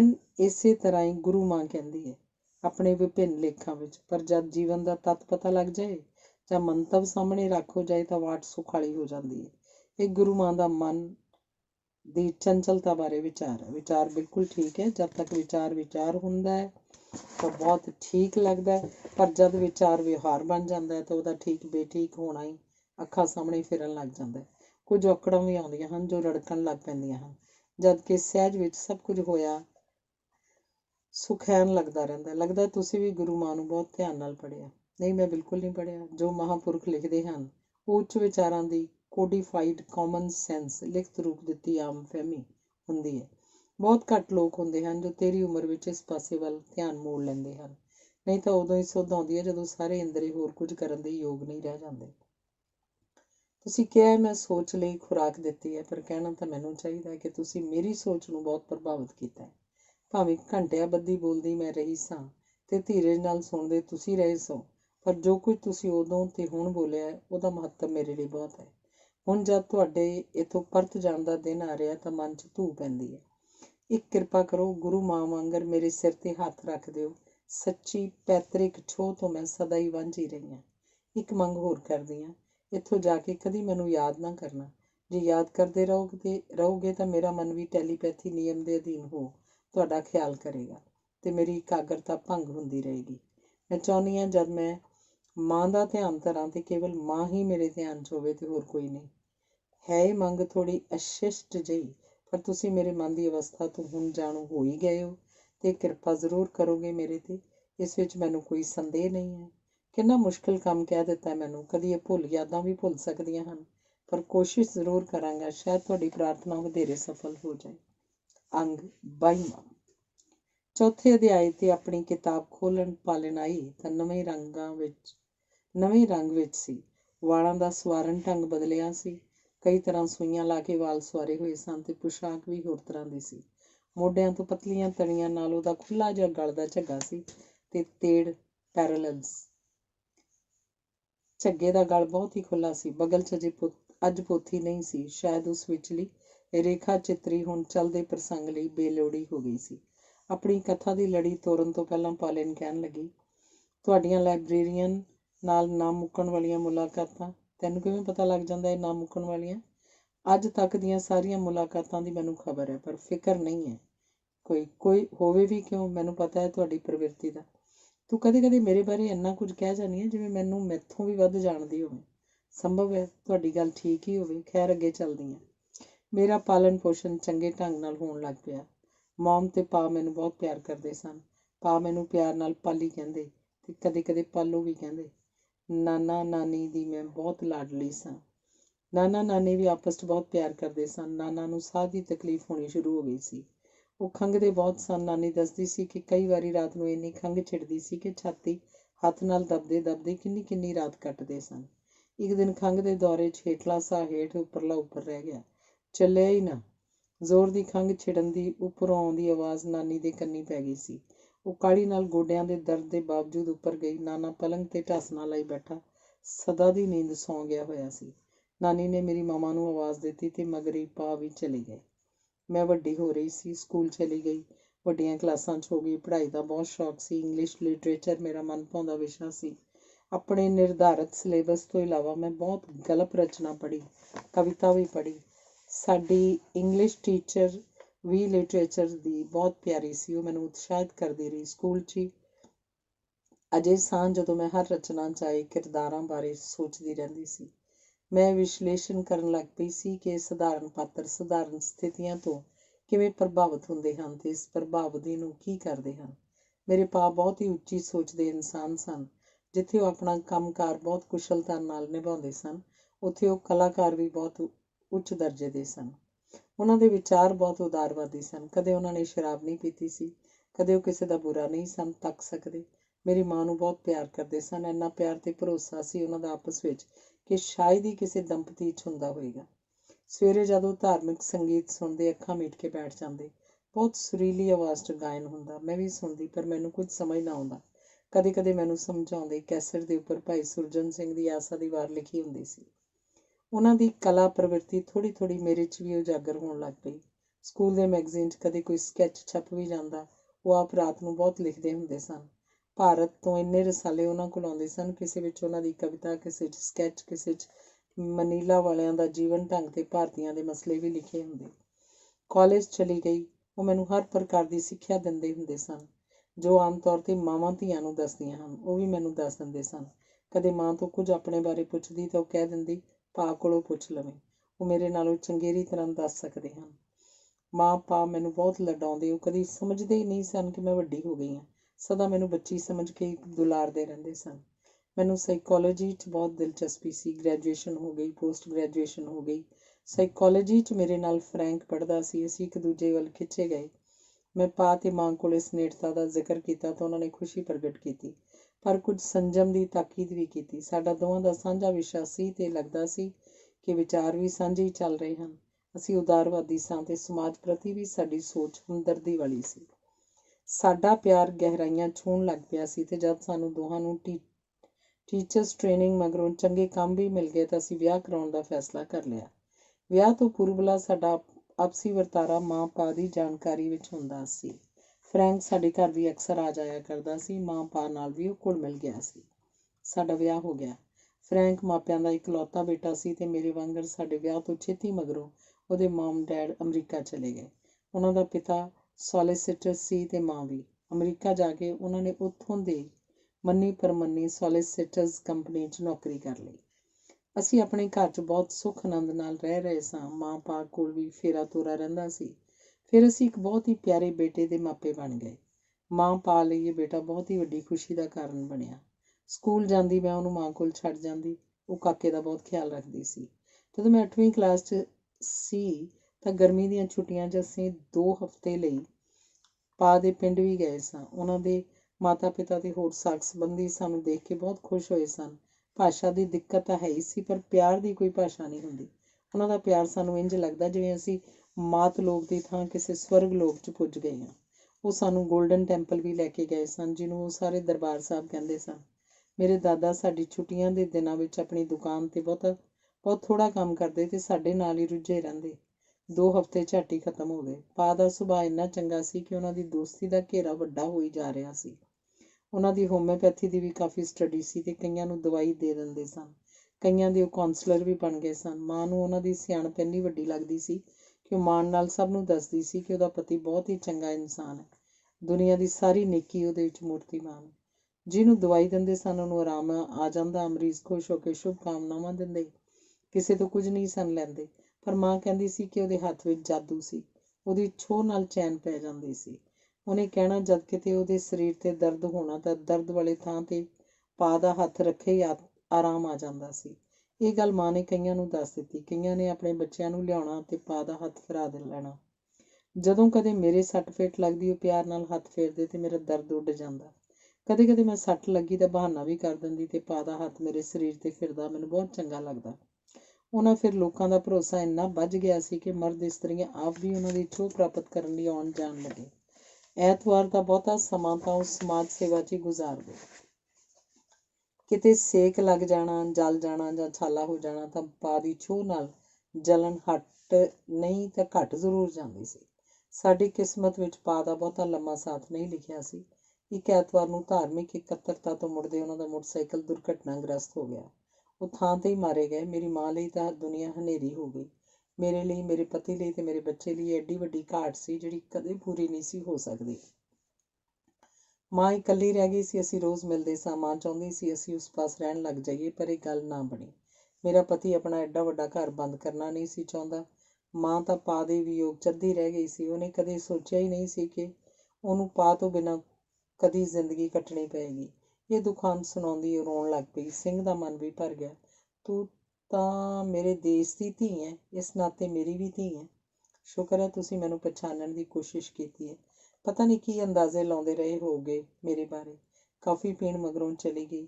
ਅੱਜ ਉਹਦੀ ਚਾਲ 'ਚ ਨਾ ਫੁਰਤੀ ਸੀ ਤੇ ਨਾ ਚੰਚਲਤਾ। ਬਸ ਇੰਝ ਗਈ ਜਿਵੇਂ ਕੁਝ ਹੋਰ ਹੁਣੇ ਹੀ ਕਹਿਣਾ ਚਾਹੁੰਦੀ ਹੋਵੇ ਪਰ ਨਾ ਕਹਿ ਸਕੀ। ਭਰੇ ਮਨ ਨਾਲ ਹੀ ਚਲੀ ਗਈ। ਅੰਗ 23ਵਾਂ। ਸਵੇਰ ਦੇ ਸੈਸ਼ਨ 'ਚ ਮੁਲਾਂਕਣ ਦੇ ਆਪਸੀ ਵਿਚਾਰ ਗੋਸ਼ਟੀ ਖਤਮ ਹੋਣ ਨਾਲ ਸਾਰੇ ਕਲਾਸਰੂਮ ਕੰਮ ਖਤਮ ਹੋ ਗਿਆ ਸੀ। ਸ਼ੁੱਕਰਵਾਰ ਸ਼ਾਮ ਦਾ ਕੋਈ ਸੈਸ਼ਨ ਨਹੀਂ ਸੀ। ਕੋਚ ਨੇ ਜਾਰਜ ਸਟਰੀਟ ਦੇ ਆਰੰਭ ਵਿੱਚ ਹੀ ਸਭ ਨੂੰ ਲਾ ਦਿੱਤਾ ਸੀ। ਅੱਜ 2 ਗੱਲਾਂ ਅਜੀਬ ਦਿਸੀਆਂ ਸਨ। ਪਹਿਲਾਂ ਤਾਂ ਜਦ ਹਾਰਬਰ ਬ੍ਰਿਜ ਲੰਘੇ ਤਾਂ ਬੰਦਰਗਾਹ ਵੱਲ ਖੜਾ ਇੱਕ ਜਹਾਜ਼ ਦਿਸਿਆ ਜਿਸ ਉੱਪਰ ਲਿਖਿਆ ਸੀ SS ਰਵਿਦਾਸ। ਨਿਸ਼ਚੇ ਹੀ ਭਾਰਤੀ ਜਹਾਜ਼ ਸੀ। ਸਿੰਘ ਦਾ ਮਨ ਬੜਾ ਖੁਸ਼ ਹੋਇਆ ਕਿ ਉਹਦੇ ਦੇਸ਼ ਦਾ ਜਹਾਜ਼ ਧਰਤੀ ਦੇ ਥੱਲੇ ਤੱਕ ਵੀ ਪੁੱਜਿਆ। ਜਦ ਮਹਾਨਗਰ ਕੌਂਸਲ ਦੇ ਦਫ਼ਤਰ ਅੱਗਿਓਂ ਨਿਕਲੀ ਅੱਗਿਓਂ ਕੋਚ ਲੰਘੀ ਤਾਂ ਹਿੰਦੀ 'ਚ ਲਿਖਿਆ ਸੀ ਨਗਰ ਨਿਗਮ ਸਿਡਨੀ। ਸ਼ਾਇਦ ਇਹ ਜਹਾਜ਼ ਤੇ ਜਹਾਜ਼ਰਾਨਾਂ ਦੇ ਸਵਾਗਤ ਹਿੱਤ ਲਿਖਿਆ ਗਿਆ ਸੀ। ਅਖੀਰੀ ਦਿਨ ਦਾ ਇਹ ਫੇਰਾ ਸੀ। ਇਸ ਬਹੁਤ ਵੱਡੀ ਰੌਣਕ ਵਾਲੇ ਬਾਜ਼ਾਰ ਦਾ ਇੰਨਾ ਰਚਮਿਚ ਹੋ ਗਿਆ ਸੀ ਸਿਡਨੀ 'ਚ ਮਨ ਕਿ ਜਦ ਹੁਣ ਛੱਡ ਜਾਣ ਦਾ ਦਿਨ ਬਿਲਕੁਲ ਕੋਲ ਆ ਗਿਆ ਸੀ ਤਾਂ ਮਨ 'ਚ ਕੁਝ ਹੁੰਦਾ ਸੀ। ਸ਼ੁੱਕਰਵਾਰ ਵਾਲੇ ਦਿਨ ਅਗਲਾ ਅਧਿਆਇ ਸੁਣਾਇਆ ਜਾਣਾ ਸੀ। ਪੋਲਿਨ ਦਾ ਇੰਤਜ਼ਾਰ ਸਿੰਘ ਬੜੀ ਤਾਂਘ ਨਾਲ ਕਰ ਰਿਹਾ ਸੀ। ਉਸ ਨਾਲ ਇੱਕ ਨਵਾਂ ਰਿਸ਼ਤਾ ਕਾਇਮ ਹੋ ਗਿਆ ਸੀ। ਟਕ ਟਕ ਹੋਈ ਤੇ ਉਹ ਆ ਗਈ। ਉਹਨੇ ਗੁੱਤ ਕੀਤੀ ਹੋਈ ਸੀ। ਮੋਢਿਆਂ ਤੋਂ ਪੈਰਾਂ ਤਾਈਂ ਹਲਕੇ ਪੀਲੇ ਰੰਗ ਦਾ ਕਮੀਨੋ ਪਾਇਆ ਹੋਇਆ ਸੀ। ਲੱਕ 'ਤੇ ਮੋਟੀ ਨੀਲੇ ਰੰਗ ਦੀ ਰੇਸ਼ਮੀ ਰੱਸੀ ਨਾਲ ਡਿਉਢੀ ਗੱਠ ਬੰਨੀ ਹੋਈ ਸੀ ਤੇ ਰੱਸੀ ਦੇ ਸਿਰੇ ਗਿੱਠ ਭਰ ਹੇਠਾਂ ਲਟਕ ਰਹੇ ਸਨ। ਅੱਜ ਆਖਰੀ ਦਿਨ ਹੈ, ਇਹ ਸਾਰੀ ਕਹਾਣੀ ਖਤਮ ਹੋ ਜਾਏਗੀ। ਮੇਰਾ ਮਨ ਤਾਂ ਕਹਾਣੀ 'ਚ ਇੰਨਾ ਮਗਨ ਹੋ ਗਿਆ ਕਿ ਮੇਰਾ ਜੀਅ ਕਰਦਾ ਕਿ ਕਥਾ ਚੱਲਦੀ ਰਹੇ, ਪਰ ਇੰਜ ਨਹੀਂ ਹੋ ਸਕਦਾ। ਇਹ ਮੁੱਕਣੀ ਹੈ। ਤੁਸੀਂ ਸਭ ਨੇ 3-4 ਦਿਨਾਂ 'ਚ ਚਲੇ ਜਾਣਾ। ਇਹ ਯਾਦਾਂ ਥੋੜ੍ਹਾ ਚਿਰ ਰਹਿ ਕੇ ਮਿਟ ਜਾਣਗੀਆਂ, ਜਿਸ ਤਰ੍ਹਾਂ ਜ਼ਿੰਦਗੀਆਂ ਵੀ ਥੋੜ੍ਹਾ ਚਿਰ ਰਹਿ ਕੇ ਖਤਮ ਹੋ ਜਾਂਦੀਆਂ ਹਨ। ਕੁਝ ਵੀ ਸਥਿਰ ਨਹੀਂ ਹੈ। ਭਰੇ ਮਨ ਨਾਲ ਉਹ ਕਹੀ ਜਾ ਰਹੀ ਸੀ। ਫਰੈਂਕ ਤੇ ਮੈਂ ਬੜਾ ਹੀ ਆਨੰਦਮਈ ਜੀਵਨ ਜੀ ਰਹੇ ਸਾਂ। ਆਪਣੇ ਬੇਟੇ ਵਿੱਚ ਤੇ ਆਪਸ ਵਿੱਚ ਖੂਬ ਮਸਤ ਰਹਿੰਦੇ ਸਨ। ਇੱਕ ਦਿਨ ਫਰੈਂਕ ਸ਼ਾਮ ਨੂੰ ਸਮੇਂ ਸਿਰ ਘਰ ਨਾ ਆਇਆ। ਰਾਤ ਨੂੰ ਵੀ ਕਾਫੀ ਦੇਰ ਹੋ ਗਈ। ਮੈਨੂੰ ਕੁਝ ਫਿਕਰ ਜਿਹਾ ਹੋ ਗਿਆ। ਕਿਉਂ ਨਹੀਂ ਆਇਆ? ਜਦੋਂ ਆਇਆ ਤਾਂ ਉਹਦੀਆਂ ਅੱਖਾਂ ਚੜ੍ਹੀਆਂ ਸਨ। ਉਹਨੇ ਸ਼ਰਾਬ ਤਾਂ ਨਹੀਂ ਪੀਤੀ ਹੋਈ ਸੀ, ਪਰ ਕੁਝ ਅਜੀਬ ਜਿਹੀ ਗੰਧ ਆਈ ਸੀ ਜਦ ਉਹ ਕਮਰੇ 'ਚ ਵੜਿਆ ਸੀ। ਉਹਨੇ ਚਿਰਕੇ ਆਉਣ ਦਾ ਕੋਈ ਕਾਰਨ ਨਾ ਦੱਸਿਆ, ਨਾ ਹੀ ਮੈਂ ਪੁੱਛਿਆ, ਪਰ ਮੇਰਾ ਮੱਥਾ ਠਣਕ ਗਿਆ। ਉਹਦਾ ਕਦੇ ਕਦਾਈ ਇਸੇ ਤਰ੍ਹਾਂ ਚਿਰਕੇ ਆਉਣਾ ਸ਼ੁਰੂ ਹੋ ਗਿਆ। ਉਹਦੇ ਮੂੰਹ 'ਤੇ ਹਮੇਸ਼ਾ ਵਰਗਾ ਹਾਸਾ ਨਾ ਰਿਹਾ। ਨਾ ਹੀ ਉਹ ਮੈਨੂੰ ਪਹਿਲਾਂ ਵਾਂਗ ਪਿਆਰ ਕਰਦਾ ਤੇ ਨਾ ਹੀ ਕਾਕੇ ਨਾਲ ਲਾਡ। ਕੀ ਹੋ ਗਿਆ ਇਹਨੂੰ? ਮੈਂ ਘਬਰਾਉਣ ਲੱਗ ਪਈ। ਉਹ ਕੁਝ ਸੋਚਦਾ ਰਹਿੰਦਾ। ਉਹਦੇ ਚਿਹਰੇ ਤੋਂ ਇੰਝ ਲੱਗਦਾ ਸੀ ਕਿ ਉਹਦੀ ਸੋਚ ਦੇ ਪਿੱਛੇ ਕੋਈ ਹਿੰਸਾ ਭਾਵਨਾ ਲੁਕੀ ਹੋਈ ਹੋਵੇ। ਅਸੀਂ ਕੁਝ ਵੀ ਲੁਕਾ ਨਹੀਂ ਸਕਦੇ ਸਾਂ ਇੱਕ ਦੂਜੇ ਤੋਂ, ਪਰ ਇਹ ਕਿਉਂ ਲੁਕਾ ਰਿਹਾ ਕੁਝ? ਕੀ ਹੈ ਜੋ ਮੈਨੂੰ ਦੱਸਣਾ ਜਾਂ ਦਿਖਾਉਣਾ ਨਹੀਂ ਚਾਹੁੰਦਾ? ਇਹ ਵੀ ਨਹੀਂ ਲੱਗਦਾ ਕਿ ਉਹਦਾ ਕਿਸੇ ਹੋਰ ਇਸਤਰੀ ਵੱਲ ਮਨ ਹੋ ਗਿਆ ਹੋਵੇ। ਇੰਨੀ ਗੱਲ ਹੀ ਮੈਨੂੰ ਸਮਝ ਆ ਰਹੀ ਸੀ ਕਿ ਉਹਦਾ ਮਨ ਵਿਚਲਿਤ ਹੋਇਆ ਪਿਆ। ਮੈਂ ਉਹਦੇ ਅੰਦਰ ਝਾਤੀ ਮਾਰਨ 'ਚ ਪੂਰੀ ਤਰ੍ਹਾਂ ਅਸਫਲ ਰਹੀ। ਆਪਸੀ ਭਰੋਸੇ ਵਾਲੀ ਗੱਲ ਹੁਣ ਗੁਆਚ ਗਈ ਲੱਗਣ ਲੱਗ ਪਈ। ਮੈਂ ਮਾਂ ਨੂੰ ਕੁਝ ਵੀ ਨਾ ਦੱਸਿਆ। ਉਹਨੂੰ ਖੁੜਕ ਜ਼ਰੂਰ ਗਈ ਸੀ ਕਿ ਕੁਝ ਅਣਸੁਖਾਵਾਂ ਜਿਹਾ ਵਰਤਣ ਲੱਗ ਪਿਆ ਉਹਦੀ ਧੀ ਦੇ ਘਰ 'ਚ। ਮੇਰਾ ਚਿਹਰਾ ਉਹਨੂੰ ਉੱਡਿਆ ਜਿਹਾ ਲੱਗਦਾ ਤੇ ਉਹ ਚਿੰਤਾ 'ਚ ਹੋ ਜਾਂਦੀ। ਇੱਕ ਦਿਨ ਉਹਨੇ ਪੁੱਛ ਹੀ ਲਿਆ, ਕੀ ਗੱਲ ਹੈ, ਤੇਰੀ ਤਬੀਅਤ ਠੀਕ ਰਹਿੰਦੀ ਹੈ? ਤੇਰੇ ਰੰਗ ਰੂਪ ਨੂੰ ਕੀ ਹੋਈ ਜਾਂਦਾ ਹੈ? ਐਵੇਂ ਤੁਹਾਨੂੰ ਲੱਗਦਾ ਮੈਂ ਠੀਕ ਹਾਂ? ਬਿਲਕੁਲ ਕੋਈ ਐਸੀ ਗੱਲ ਨਹੀਂ। ਮਾਂ ਨੂੰ ਮੇਰੀ ਗੱਲ 'ਤੇ ਯਕੀਨ ਨਹੀਂ ਆਇਆ ਸੀ। ਉਹਦੀ ਤੱਕਣੀ ਤੋਂ ਸਾਫ਼ ਲੱਗਦਾ ਸੀ ਹਾਲਾਤ ਬਦ ਤੋਂ ਬਦਤਰ ਹੋਣੇ ਸ਼ੁਰੂ ਹੋ ਗਏ। ਉਹ ਕੁਝ ਖਾਸ ਕਿਸਮ ਦਾ ਸਿਗਾਰ ਜਿਹਾ ਪੀਣ ਲੱਗ ਪਿਆ, ਜਿਹਦੀ ਬਦਬੂ ਮੇਰੇ ਸਹਾਰਨ ਤੋਂ ਬਾਹਰ ਹੀ ਹੁੰਦੀ। ਜਦ ਤਾਈਂ ਉਹ ਧੁਖਦਾ ਰਹਿੰਦਾ ਤੇ ਉਹ ਸੂਟੇ ਲਾਉਂਦਾ ਰਹਿੰਦਾ। ਜਾਣ ਬੁੱਝ ਜਾਣ 'ਤੇ ਵੀ ਦੁਰਗੰਧ ਕਿੰਨਾ ਚਿਰ ਟਿਕੀ ਰਹਿੰਦੀ। ਕਾਕਾ ਵੀ ਨੱਕ 'ਤੇ ਹੱਥ ਰੱਖ ਚੜ੍ਹਦਾ। ਇੱਕ ਦਿਨ ਮੈਂ ਪੁੱਛ ਹੀ ਲਿਆ, ਇਹ ਕੀ ਹੋ ਰਿਹਾ ਅੱਜ ਕੱਲ੍ਹ? ਜੋ ਹੋਣਾ ਚਾਹੀਦਾ? ਕੀ ਮਤਲਬ? ਜੋ ਪਹਿਲਾਂ ਹੋ ਰਿਹਾ ਸੀ ਠੀਕ ਨਹੀਂ ਸੀ? ਬਿਲਕੁਲ ਠੀਕ ਨਹੀਂ ਸੀ। ਸੁੱਖ ਆਨੰਦ ਦਾ ਸੁਗੰਧੀ ਭਰਪੂਰ ਜੀਵਨ ਬਿਲਕੁਲ ਠੀਕ ਨਹੀਂ ਸੀ ਤੇ ਇਹ ਦੁਰਗੰਧ ਖਿਲਾਰਦਾ ਜੀਵਨ ਤੁਹਾਨੂੰ ਠੀਕ ਲੱਗਦਾ ਹੈ? ਸੁੱਖ ਆਨੰਦ ਇੱਕ ਬਹੁਤ ਵੱਡਾ ਭੁਲੇਖਾ ਹੁੰਦਾ ਹੈ। ਜਦ ਇਹ ਭੁਲੇਖਾ ਦੂਰ ਹੋ ਜਾਂਦਾ ਤਾਂ ਸੁੱਖ ਨਹੀਂ ਰਹਿੰਦਾ ਤੇ ਆਨੰਦ ਨਹੀਂ ਦਿੰਦਾ। ਹੁਣ ਮੇਰੀਆਂ ਅੱਖਾਂ ਖੁੱਲ੍ਹਦੀਆਂ ਜਾ ਰਹੀਆਂ ਹਨ। ਮੈਨੂੰ ਇੱਕ ਕਾਮਲ ਪਥ ਪ੍ਰਦਰਸ਼ਕ ਮਿਲ ਗਿਆ ਜੋ ਮੇਰੇ ਜੀਵਨ ਵਿੱਚ ਵੱਡੀ ਕ੍ਰਾਂਤੀ ਲਿਆ ਰਿਹਾ। ਮੈਨੂੰ ਮੋਹ ਮਾਇਆ ਦੇ ਚੰਗਲ 'ਚੋਂ ਮੁਕਤ ਕਰ ਰਿਹਾ, ਮੋਹ ਮਾਇਆ 'ਚੋਂ ਕੱਢ ਕੇ ਨਸ਼ਈ ਬਣਾ ਰਿਹਾ। ਮੈਂ ਥੋੜ੍ਹਾ ਤੈਸ਼ ਚਾ ਕੇ ਕਿਹਾ। ਉਹਨੇ ਬੇਟੇ ਦੇ ਸਾਹਮਣੇ ਮੇਰੇ ਮੂੰਹ 'ਤੇ ਵੱਟ ਕੇ ਚਪੇੜ ਮਾਰ ਦਿੱਤੀ। ਮੈਂ ਰੋਣ ਲੱਗ ਪਈ। ਇਹ ਕੀ ਹੋ ਗਿਆ? ਉਹਦੇ ਹੱਥ ਕੰਬ ਰਹੇ ਸਨ, ਅੱਖਾਂ 'ਚ ਖੂਨ ਉਤਰ ਆਇਆ ਸੀ। ਕਾਕਾ ਬਹੁਤ ਸਹਿਮ ਗਿਆ ਸੀ। ਰਾਤ ਬਹੁਤ ਮੁਸ਼ਕਲ ਦੀ ਕੱਟੀ। ਖਾਧਾ ਪੀਤਾ ਕੁਝ ਨਾ। ਉਹ ਕਦੀ ਸੌਂ ਜਾਂਦਾ, ਕਦੀ ਛੱਤ 'ਚ ਅੱਖਾਂ ਗੱਡੀ ਰੱਖਦਾ। ਚਪੇੜ ਭੁਲਾ ਕੇ ਮੈਂ ਉਹਨੂੰ ਛੂਹਣ ਦੀ ਕੋਸ਼ਿਸ਼ ਕੀਤੀ ਤਾਂ ਉਹਨੇ ਮੇਰਾ ਹੱਥ ਪਰੇ ਕਰ ਦਿੱਤਾ। ਮੈਂ ਫੇਰ ਕੋਸ਼ਿਸ਼ ਕੀਤੀ। ਉਹਨੂੰ ਚੰਬੜ ਗਈ। ਉਹਨੇ ਮੈਨੂੰ ਬਾਹਾਂ 'ਚ ਜਕੜ ਲਿਆ। ਮੈਂ ਸੋਚਿਆ ਸ਼ਾਇਦ ਭੈੜੇ ਨਸ਼ੇ 'ਚ ਉਹਨੇ ਮੇਰੇ 'ਤੇ ਹੱਥ ਚੁੱਕਿਆ ਸੀ ਤੇ ਜਦ ਨਸ਼ਾ ਲੈ ਗਿਆ ਤਾਂ ਉਹ ਆਪਣੇ ਆਪ 'ਚ ਮੁੜ ਆਇਆ। ਅਗਲੇ ਦਿਨ ਕਾਕੇ ਨੇ ਨਾਨੀ ਨੂੰ ਦੱਸ ਦਿੱਤਾ ਕਿ ਉਹਦੇ ਡੈਡ ਨੇ ਮਾਮਾ ਨੂੰ ਮਾਰਿਆ। ਮਾਂ ਤਾਂ ਸੁਣ ਕੇ ਬਹੁਤ ਘਬਰਾ ਗਈ। ਜਦ ਤੱਕ ਮੈਂ ਸ਼ਾਮ ਨੂੰ ਉਹਦੇ ਕੋਲ ਨਹੀਂ ਗਈ ਉਹਨੂੰ ਚੈਨ ਨਾ ਆਈ। ਮਾਂ ਦੇ ਚਲੇ ਜਾਣ ਨਾਲ ਤਾਂ ਉਹ ਅੱਗੇ ਹੀ ਬਹੁਤ ਦੁਖੀ ਸੀ। ਮੇਰੇ ਵੱਲੋਂ ਕੋਈ ਦੁੱਖ ਉਹਨੂੰ ਤੋੜ ਦੇਗਾ, ਇਹ ਗੱਲ ਪੱਕੀ ਸੀ। ਮੈਨੂੰ ਕੁਝ ਲੱਗ ਰਿਹਾ ਸੀ ਕਿ ਤੇਰੇ ਤੇ ਫਰੈਂਕ ਵਿਚਕਾਰ ਕੁਝ ਹੋ ਰਿਹਾ ਹੈ ਜੋ ਤੂੰ ਮੈਨੂੰ ਦੱਸ ਨਹੀਂ ਰਹੀ। ਅੱਗੇ ਤੁਸੀਂ ਥੋੜ੍ਹੇ ਦੁਖੀ ਹੋ। ਆਪਣਾ ਦੱਸ ਕੇ ਮੈਂ ਹੋਰ ਦੁਖੀ ਕਰਨਾ ਸੀ? ਬੇਟਾ, ਐਸਾ ਬੋਝ ਇਕੱਲੇ ਚੁੱਕੇ ਤਾਂ ਲਿਫ ਜਾਈਦਾ, ਵੰਡ ਲਈਏ ਤਾਂ ਚੁੱਕਣਾ ਸੌਖਾ ਹੋ ਜਾਂਦਾ। ਜੇ ਬੋਝ ਵੰਡਣ ਵਾਲਾ ਨਾ ਹੋਵੇ, ਐਸਾ ਬੋਝ ਕੋਈ ਨਹੀਂ ਹੁੰਦਾ ਜੋ ਮਾਂ ਧੀ ਆਪਸ 'ਚ ਵੰਡ ਨਾ ਸਕਦੇ ਹੋਣ। ਮੈਂ ਕੋਸ਼ਿਸ਼ ਕਰ ਰਹੀ ਹਾਂ ਕਿ ਮਾਮਲਾ ਸੁਲਝ ਜਾਵੇ। ਮੈਨੂੰ ਉਮੀਦ ਹੈ ਸਭ ਠੀਕ ਹੋ ਜਾਏਗਾ। ਨਾਲੇ ਸੁੱਖ ਸਦਾ ਹੀ ਤਾਂ ਨਹੀਂ ਰਹਿੰਦਾ। ਦੁੱਖ ਦੀ ਸ਼ਕਲ ਵੀ ਤਾਂ ਦੇਖਣੀ ਪੈ ਜਾਂਦੀ ਹੈ ਕਦੀ। ਇੰਝ ਮਾਂ ਨੂੰ ਤਸੱਲੀ ਦੇ ਕੇ ਮੈਂ ਕਾਕੇ ਨੂੰ ਨਾਲ ਲੈ ਕੇ ਆਪਣੇ ਘਰ ਚਲੀ ਗਈ। ਉਹ ਹੁਣ ਬਹੁਤੀ ਦੇਰ ਨਹੀਂ ਕਰਦਾ ਸੀ। ਘਰ ਸਿਗਾਰ ਲਿਆਉਣੋਂ ਵੀ ਹਟ ਗਿਆ। ਵਤੀਰਾ ਵੀ ਮੁੜ ਸਧਾਰਨ ਵਰਗਾ ਹੋਣ ਲੱਗ ਪਿਆ। ਪਿਆਰ ਦੀ ਰਸਮ ਵੀ ਨਿਭਾਉਣ ਲੱਗ ਪਿਆ ਤੇ ਕੁਝ ਹਫ਼ਤਿਆਂ 'ਚ ਮੈਨੂੰ ਲੱਗਾ ਕਿ ਹਾਲਾਤ ਇਸ ਤਰ੍ਹਾਂ ਹੋ ਗਏ ਹਨ ਜਿਵੇਂ ਕਦੀ ਵੀ ਕੁਝ ਅਣਸੁਖਾਵਾਂ ਨਾ ਵਾਪਰਿਆ ਹੋਵੇ। ਹਾਂ, ਇਹ ਜ਼ਰੂਰ ਸੀ ਕਿ ਉਹ ਕੁਝ ਐਸੀਆਂ ਗੱਲਾਂ ਕਹਿ ਜਾਂਦਾ ਜਿਸ ਤਰ੍ਹਾਂ ਮੈਨੂੰ ਨਹੀਂ ਆਪਣੇ ਆਪ ਨੂੰ ਸੁਣਾ ਰਿਹਾ ਹੋਵੇ। ਉਹਦੇ ਦਿਮਾਗ 'ਚ ਇਸ ਸੰਸਾਰ ਦਾ ਨਾਸਵੰਦ ਹੋਣਾ, ਮੋਹ ਮਾਇਆ ਦਾ ਫੰਦਾ ਤੇ ਹੋਰ ਨਾ ਪੱਖੀ ਗੱਲਾਂ ਜ਼ਰੂਰ ਘਰ ਕਰਨ ਲੱਗ ਪਈਆਂ ਸਨ। ਇੱਕ ਦਿਨ ਮੈਨੂੰ ਕਹਿਣ ਲੱਗਾ ਕਿ ਇੱਕ ਵਾਰ ਮੈਂ ਉਹਦੇ ਨਾਲ ਜਾ ਕੇ ਉਹਦੇ ਪਥ ਪ੍ਰਦਰਸ਼ਕ ਨੂੰ ਜ਼ਰੂਰ ਮਿਲਾਂ। ਮੈਂ ਸਹਿਮਤ ਹੋ ਗਈ। ਛੁੱਟੀ ਵੇਲੇ ਉਹ ਮੇਰੇ ਸਕੂਲ ਆ ਕੇ ਮੈਨੂੰ ਆਪਣੇ ਮੋਟਰਸਾਈਕਲ ਦੇ ਨਾਲ ਲੈ ਗਿਆ। ਬਹੁਤ ਦੂਰ ਜਾ ਨਿਕਲੇ ਅਸੀਂ। ਸ਼ਹਿਰ ਤੋਂ ਜੰਗਲ ਵੱਲ ਨੂੰ ਇੱਕ ਕੱਚਾ ਰਾਹ ਜਾਂਦਾ ਸੀ। ਉੱਥੇ ਦੂਰ ਇੱਕ ਪੁਰਾਣੇ ਜਿਹੇ ਕੋਠੇ 'ਚ ਮੱਧਮ ਜਿਹੀ ਰੋਸ਼ਨੀ ਦਿਸਦੀ ਸੀ। ਆਲੇ ਦੁਆਲੇ ਹੋਰ ਕੋਈ ਘਰ ਕੋਠਾ ਨਹੀਂ ਸੀ। ਮੋਟਰਸਾਈਕਲ ਖੜਾ ਕਰਕੇ ਉਹ ਮੈਨੂੰ ਅੰਦਰ ਲੈ ਗਿਆ। ਚੁੰਨੀ ਜਿਹੀ ਲੋਹ ਵਿੱਚ ਇੱਕ ਧੂਣੀ ਧੁਖ ਰਹੀ ਸੀ। ਇੱਕ ਜਟਾਧਾਰੀ ਬਾਵਾ ਬੈਠਾ ਸੀ ਜਿਹੜਾ ਅਲਫ ਨੰਗਾ ਸੀ। ਉਹਦੇ ਕੋਲ ਗਏ ਤਾਂ ਉਹਨੇ ਅੱਖਾਂ ਨਾ ਖੋਲ੍ਹੀਆਂ। ਫਰੈਂਕ ਨੇ ਉਹਦੇ ਕੰਨ 'ਚ ਕੁਝ ਕਿਹਾ ਜੋ ਮੈਨੂੰ ਸਮਝ ਨਾ ਆਇਆ। ਉਹਨੇ ਸਾਹਮਣੇ ਪਏ ਇੱਕ ਮੋਟੇ ਸਾਰੇ ਰੱਸੇ ਵੱਲ ਇਸ਼ਾਰਾ ਕੀਤਾ। ਕਮਰੇ ਦੇ ਵਿਚਕਾਰ ਇੱਕ ਥੰਮ ਸੀ। ਉਹਨੇ ਮੈਨੂੰ ਕਿਹਾ ਕਿ ਮੈਂ ਇਸ ਥੰਮ ਨਾਲ ਜੱਫੀ ਪਾ ਲਵਾਂ। ਮੈਂ ਖੜੀ ਹੋ ਗਈ, ਥੰਮ ਨਾਲ ਲੱਗ ਕੇ ਜੱਫੀ ਪਾ ਲਈ। ਫਿਰ ਉਹਨੇ ਕਿਹਾ ਕਿ ਆਪਣਾ ਹੱਥ ਬਿਲਕੁਲ ਉੱਪਰ ਕਰਕੇ ਜੋੜ ਲਵਾਂ। ਉਹ ਮੈਨੂੰ ਰੱਸੇ ਨਾਲ ਬੰਨ੍ਹੇਗਾ ਅਤੇ ਮੈਂ ਬਿਲਕੁਲ ਉਜਰ ਨਾ ਕਰਾਂ। ਜਦ ਪੂਰੀ ਤਰ੍ਹਾਂ ਬੱਝ ਜਾਵੇਂਗੀ ਤਾਂ ਇਸ ਰਹਿਬਰ ਦੀ ਸਮਾਧੀ ਖੁੱਲ੍ਹੇਗੀ। ਇਹ ਮੁਕਤੀ ਦਾ ਉਪਦੇਸ਼ ਦੇਵੇਗਾ। ਪਤਾ ਨਹੀਂ ਮੈਂ ਕਿਉਂ ਉਹਦੇ ਆਖੇ ਲੱਗੀ ਜਾ ਰਹੀ ਸੀ। ਦੌੜ ਕਿਉਂ ਨਾ ਗਈ। ਨਿਗਾਹ ਇੱਧਰ ਉੱਧਰ ਮਾਰੀ ਤਾਂ ਇੱਕ ਕੋਨੇ 'ਚ ਮਾਨਵੀ ਸਿਰੀਆਂ ਪਈਆਂ ਦਿਸੀਆਂ। ਦੇਖਦੇ ਮੇਰੀ ਜਾਨ ਨਿਕਲ ਗਈ। ਮੈਨੂੰ ਲੱਗਾ ਕਿ ਇੱਕ ਦਿਨ ਮੇਰੀ ਸਿਰੀ ਵੀ ਉਸੇ ਢੇਰ 'ਚ ਪਈ ਦਿਸੇਗੀ। ਮੈਂ ਪੂਰੀ ਤਰ੍ਹਾਂ ਨਰੜ ਦਿੱਤੀ ਗਈ। ਨਾ ਹੱਥ ਹਿੱਲਦਾ ਸੀ ਅਤੇ ਨਾ ਪੈਰ ਅਤੇ ਨਾ ਧੜ। ਰੱਸਾ ਗੋਡਿਆਂ ਅਤੇ ਲੱਕ ਦੁਆਲੇ ਵੀ ਕਮੀਜ਼ ਦੇ ਹੇਠੋਂ ਦੀ ਵਲ ਹੋ ਗਿਆ। ਫਿਰ ਮੇਰਾ ਕੁੜਤਾ ਬਿਲਕੁਲ ਉੱਪਰ ਚੁੱਕ ਕੇ ਮੇਰੀ ਕਮਰ ਨੰਗੀ ਕਰ ਦਿੱਤੀ। ਮੋਟਾ ਸਾਰਾ ਸਿਗਾਰ ਧੂਣੇ 'ਚ ਧੁਖਾ ਕੇ ਮੇਰੇ ਵੱਲ ਆਇਆ ਅਤੇ ਮੇਰੀ ਪਿੱਠ ਦੇ ਦੋਵੇਂ ਪਾਸੇ ਧੁਖਦੇ ਸਿਗਾਰ ਨਾਲ ਕਾਂਟੇ ਵਾਹੁਣ ਲੱਗ ਪਿਆ। ਮੇਰੀਆਂ ਚੀਕਾਂ ਨਿਕਲ ਗਈਆਂ, ਪਰ ਉੱਥੇ ਸੁਣਨ ਵਾਲਾ ਕੌਣ ਸੀ। 4 ਕਾਂਟੇ ਰੀੜ੍ਹ ਦੀ ਹੱਡੀ ਦੇ ਦੋਵੇਂ ਪਾਸੇ ਦਾਗ ਦਿੱਤੇ ਗਏ। ਦਰਦ ਨਾਲ ਮੈਂ ਬੇਬਲ ਹੋਈ ਪਈ ਸੀ। ਮੈਨੂੰ ਕਿਉਂ ਨਰਕ ਦੀ ਅੱਗ 'ਚ ਲੋਹਿਆ ਜਾ ਰਿਹਾ, ਮੈਨੂੰ ਸਮਝ ਨਹੀਂ ਸੀ ਆ ਰਹੀ। ਫਿਰ ਮੇਰਾ ਤੇੜਲਾ ਵੀ ਹੇਠ ਖਿਸਕਾ ਦਿੱਤਾ ਅਤੇ ਦੋਹਾਂ ਨਿਤੰਬਾਂ ਅਤੇ ਪਿੱਠ ਨਾਲੋਂ ਵੀ ਵੱਡੇ ਕਾਂਟੇ ਦਾਗ ਦਿੱਤੇ। ਮੈਂ ਰੋਂਦੀ ਕੁਰਲਾਉਂਦੀ ਉਸ ਵੱਲ ਦੇਖਦੀ ਤਾਂ ਕਰੂਰ ਜਿਹਾ ਹਾਸਾ ਹੱਸ ਦਿੰਦਾ। ਹੁਣ ਤੂੰ ਦੁੱਖ ਸੁੱਖ ਤੋਂ ਮੁਕਤ ਹੋ ਗਈ ਹੈ। ਹੁਣ ਤੂੰ ਜਾ ਸਕਦੀ ਹੈ। ਰਾਹ 'ਚ ਤੈਨੂੰ ਕੋਈ ਡਰ ਨਹੀਂ ਲੱਗੇਗਾ। ਰੱਸਾ ਖੋਲ੍ਹ ਦਿੱਤਾ ਗਿਆ। ਬਾਵੇ ਦੀ ਸਮਾਧੀ ਨਾ ਖੁੱਲ੍ਹੀ। ਹੁਣ ਉਹ ਮੇਰੇ ਨਾਲ ਅੱਖ ਨਹੀਂ ਮਿਲਾ ਰਿਹਾ ਸੀ। ਮੇਰੇ ਪਿੱਛੇ ਤੇ ਹੇਠ ਲੂਣ ਲੱਗੀ ਹੋਈ ਸੀ। ਮੇਰਾ ਮਾਸ ਚਰਬੀ ਜਲ ਰਹੇ ਸਨ। ਮੈਂ ਆਪਣੇ ਕੱਪੜੇ ਸੰਭਾਲੇ ਬਾਹਰ ਨਿਕਲ ਗਈ। ਘੁੱਪ ਹਨੇਰਾ ਸੀ। ਉੱਥੋਂ ਬਚ ਨਿਕਲਦੀ ਚਿੰਤਾ 'ਚ ਮੈਨੂੰ ਜਲਨ ਪੀੜ ਵੀ ਭੁੱਲਦੀ ਜਾ ਰਹੀ ਸੀ। ਮੈਨੂੰ ਲੱਗਦਾ ਸੀ ਕਿ ਅਗਲਾ ਕਦਮ ਸ਼ਾਇਦ ਮੈਨੂੰ ਮਾਰ ਮੁਕਾਉਣ ਦਾ ਹੀ ਹੋਵੇ। ਅੰਦਾਜ਼ੇ ਨਾਲ ਕਦਮ ਵਧਾਉਂਦੀ, ਹਰ ਕਦਮ 'ਤੇ ਪੀੜ ਝੱਲਦੀ ਝੱਲਦੀ ਮੈਂ ਪਤਾ ਨਹੀਂ ਕਿੰਨਾ ਚਿਰ ਤੁਰਦੀ ਰਹੀ। ਕੱਚਾ ਰਸਤਾ ਖਤਮ ਹੋਣ ਵਿੱਚ ਹੀ ਨਹੀਂ ਸੀ ਆ ਰਿਹਾ। ਬਹੁਤ ਚੱਲਣ ਮਗਰੋਂ ਮੈਨੂੰ ਸ਼ਹਿਰ ਦੀਆਂ ਬੱਤੀਆਂ ਦਿਸਣ ਲੱਗ ਪਈਆਂ, ਪਰ ਅਜੇ ਦੂਰੀ ਕਾਫੀ ਸੀ। ਡਿੱਗਦੀ ਢਹਿੰਦੀ ਮੈਂ ਸ਼ਹਿਰ ਦੀ ਹੱਦ 'ਚ ਪਹੁੰਚ ਗਈ ਅਤੇ ਕੁਝ ਕਦਮ ਚੱਲਣ ਮਗਰੋਂ ਇੱਕ ਟੈਕਸੀ ਮੇਰੇ ਕੋਲ ਆ ਕੇ ਹੌਲੀ ਹੋਈ। ਮੈਂ ਹੱਥ ਦੇ ਕੇ ਰੋਕੀ ਅਤੇ ਬੈਠ ਗਈ।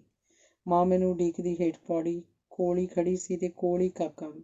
ਜਿਸ ਤਕਲੀਫ ਨਾਲ ਮੈਂ ਟੈਕਸੀ ਤੋਂ ਉਤਰੀ, ਇਹ ਦੇਖ ਕੇ ਮਾਂ ਦੀ ਤਾਂ ਚੀਕ ਨਿਕਲ ਗਈ। ਕਾਕਾ ਵੀ ਰੋ ਪਿਆ। ਮੁਸ਼ਕਿਲ ਨਾਲ ਮੈਂ ਪੌੜੀਆਂ ਚੜ੍ਹੀ ਅਤੇ ਕੱਪੜੇ ਲਾਹ ਕੇ ਮੁੱਧੀ ਪੈ ਗਈ। ਜਦ ਮਾਂ ਨੇ ਮੇਰੀ ਭੈੜੀ ਹਾਲਤ ਵੇਖੀ ਤਾਂ ਬਹੁਤ ਹੀ ਘਬਰਾ ਗਈ।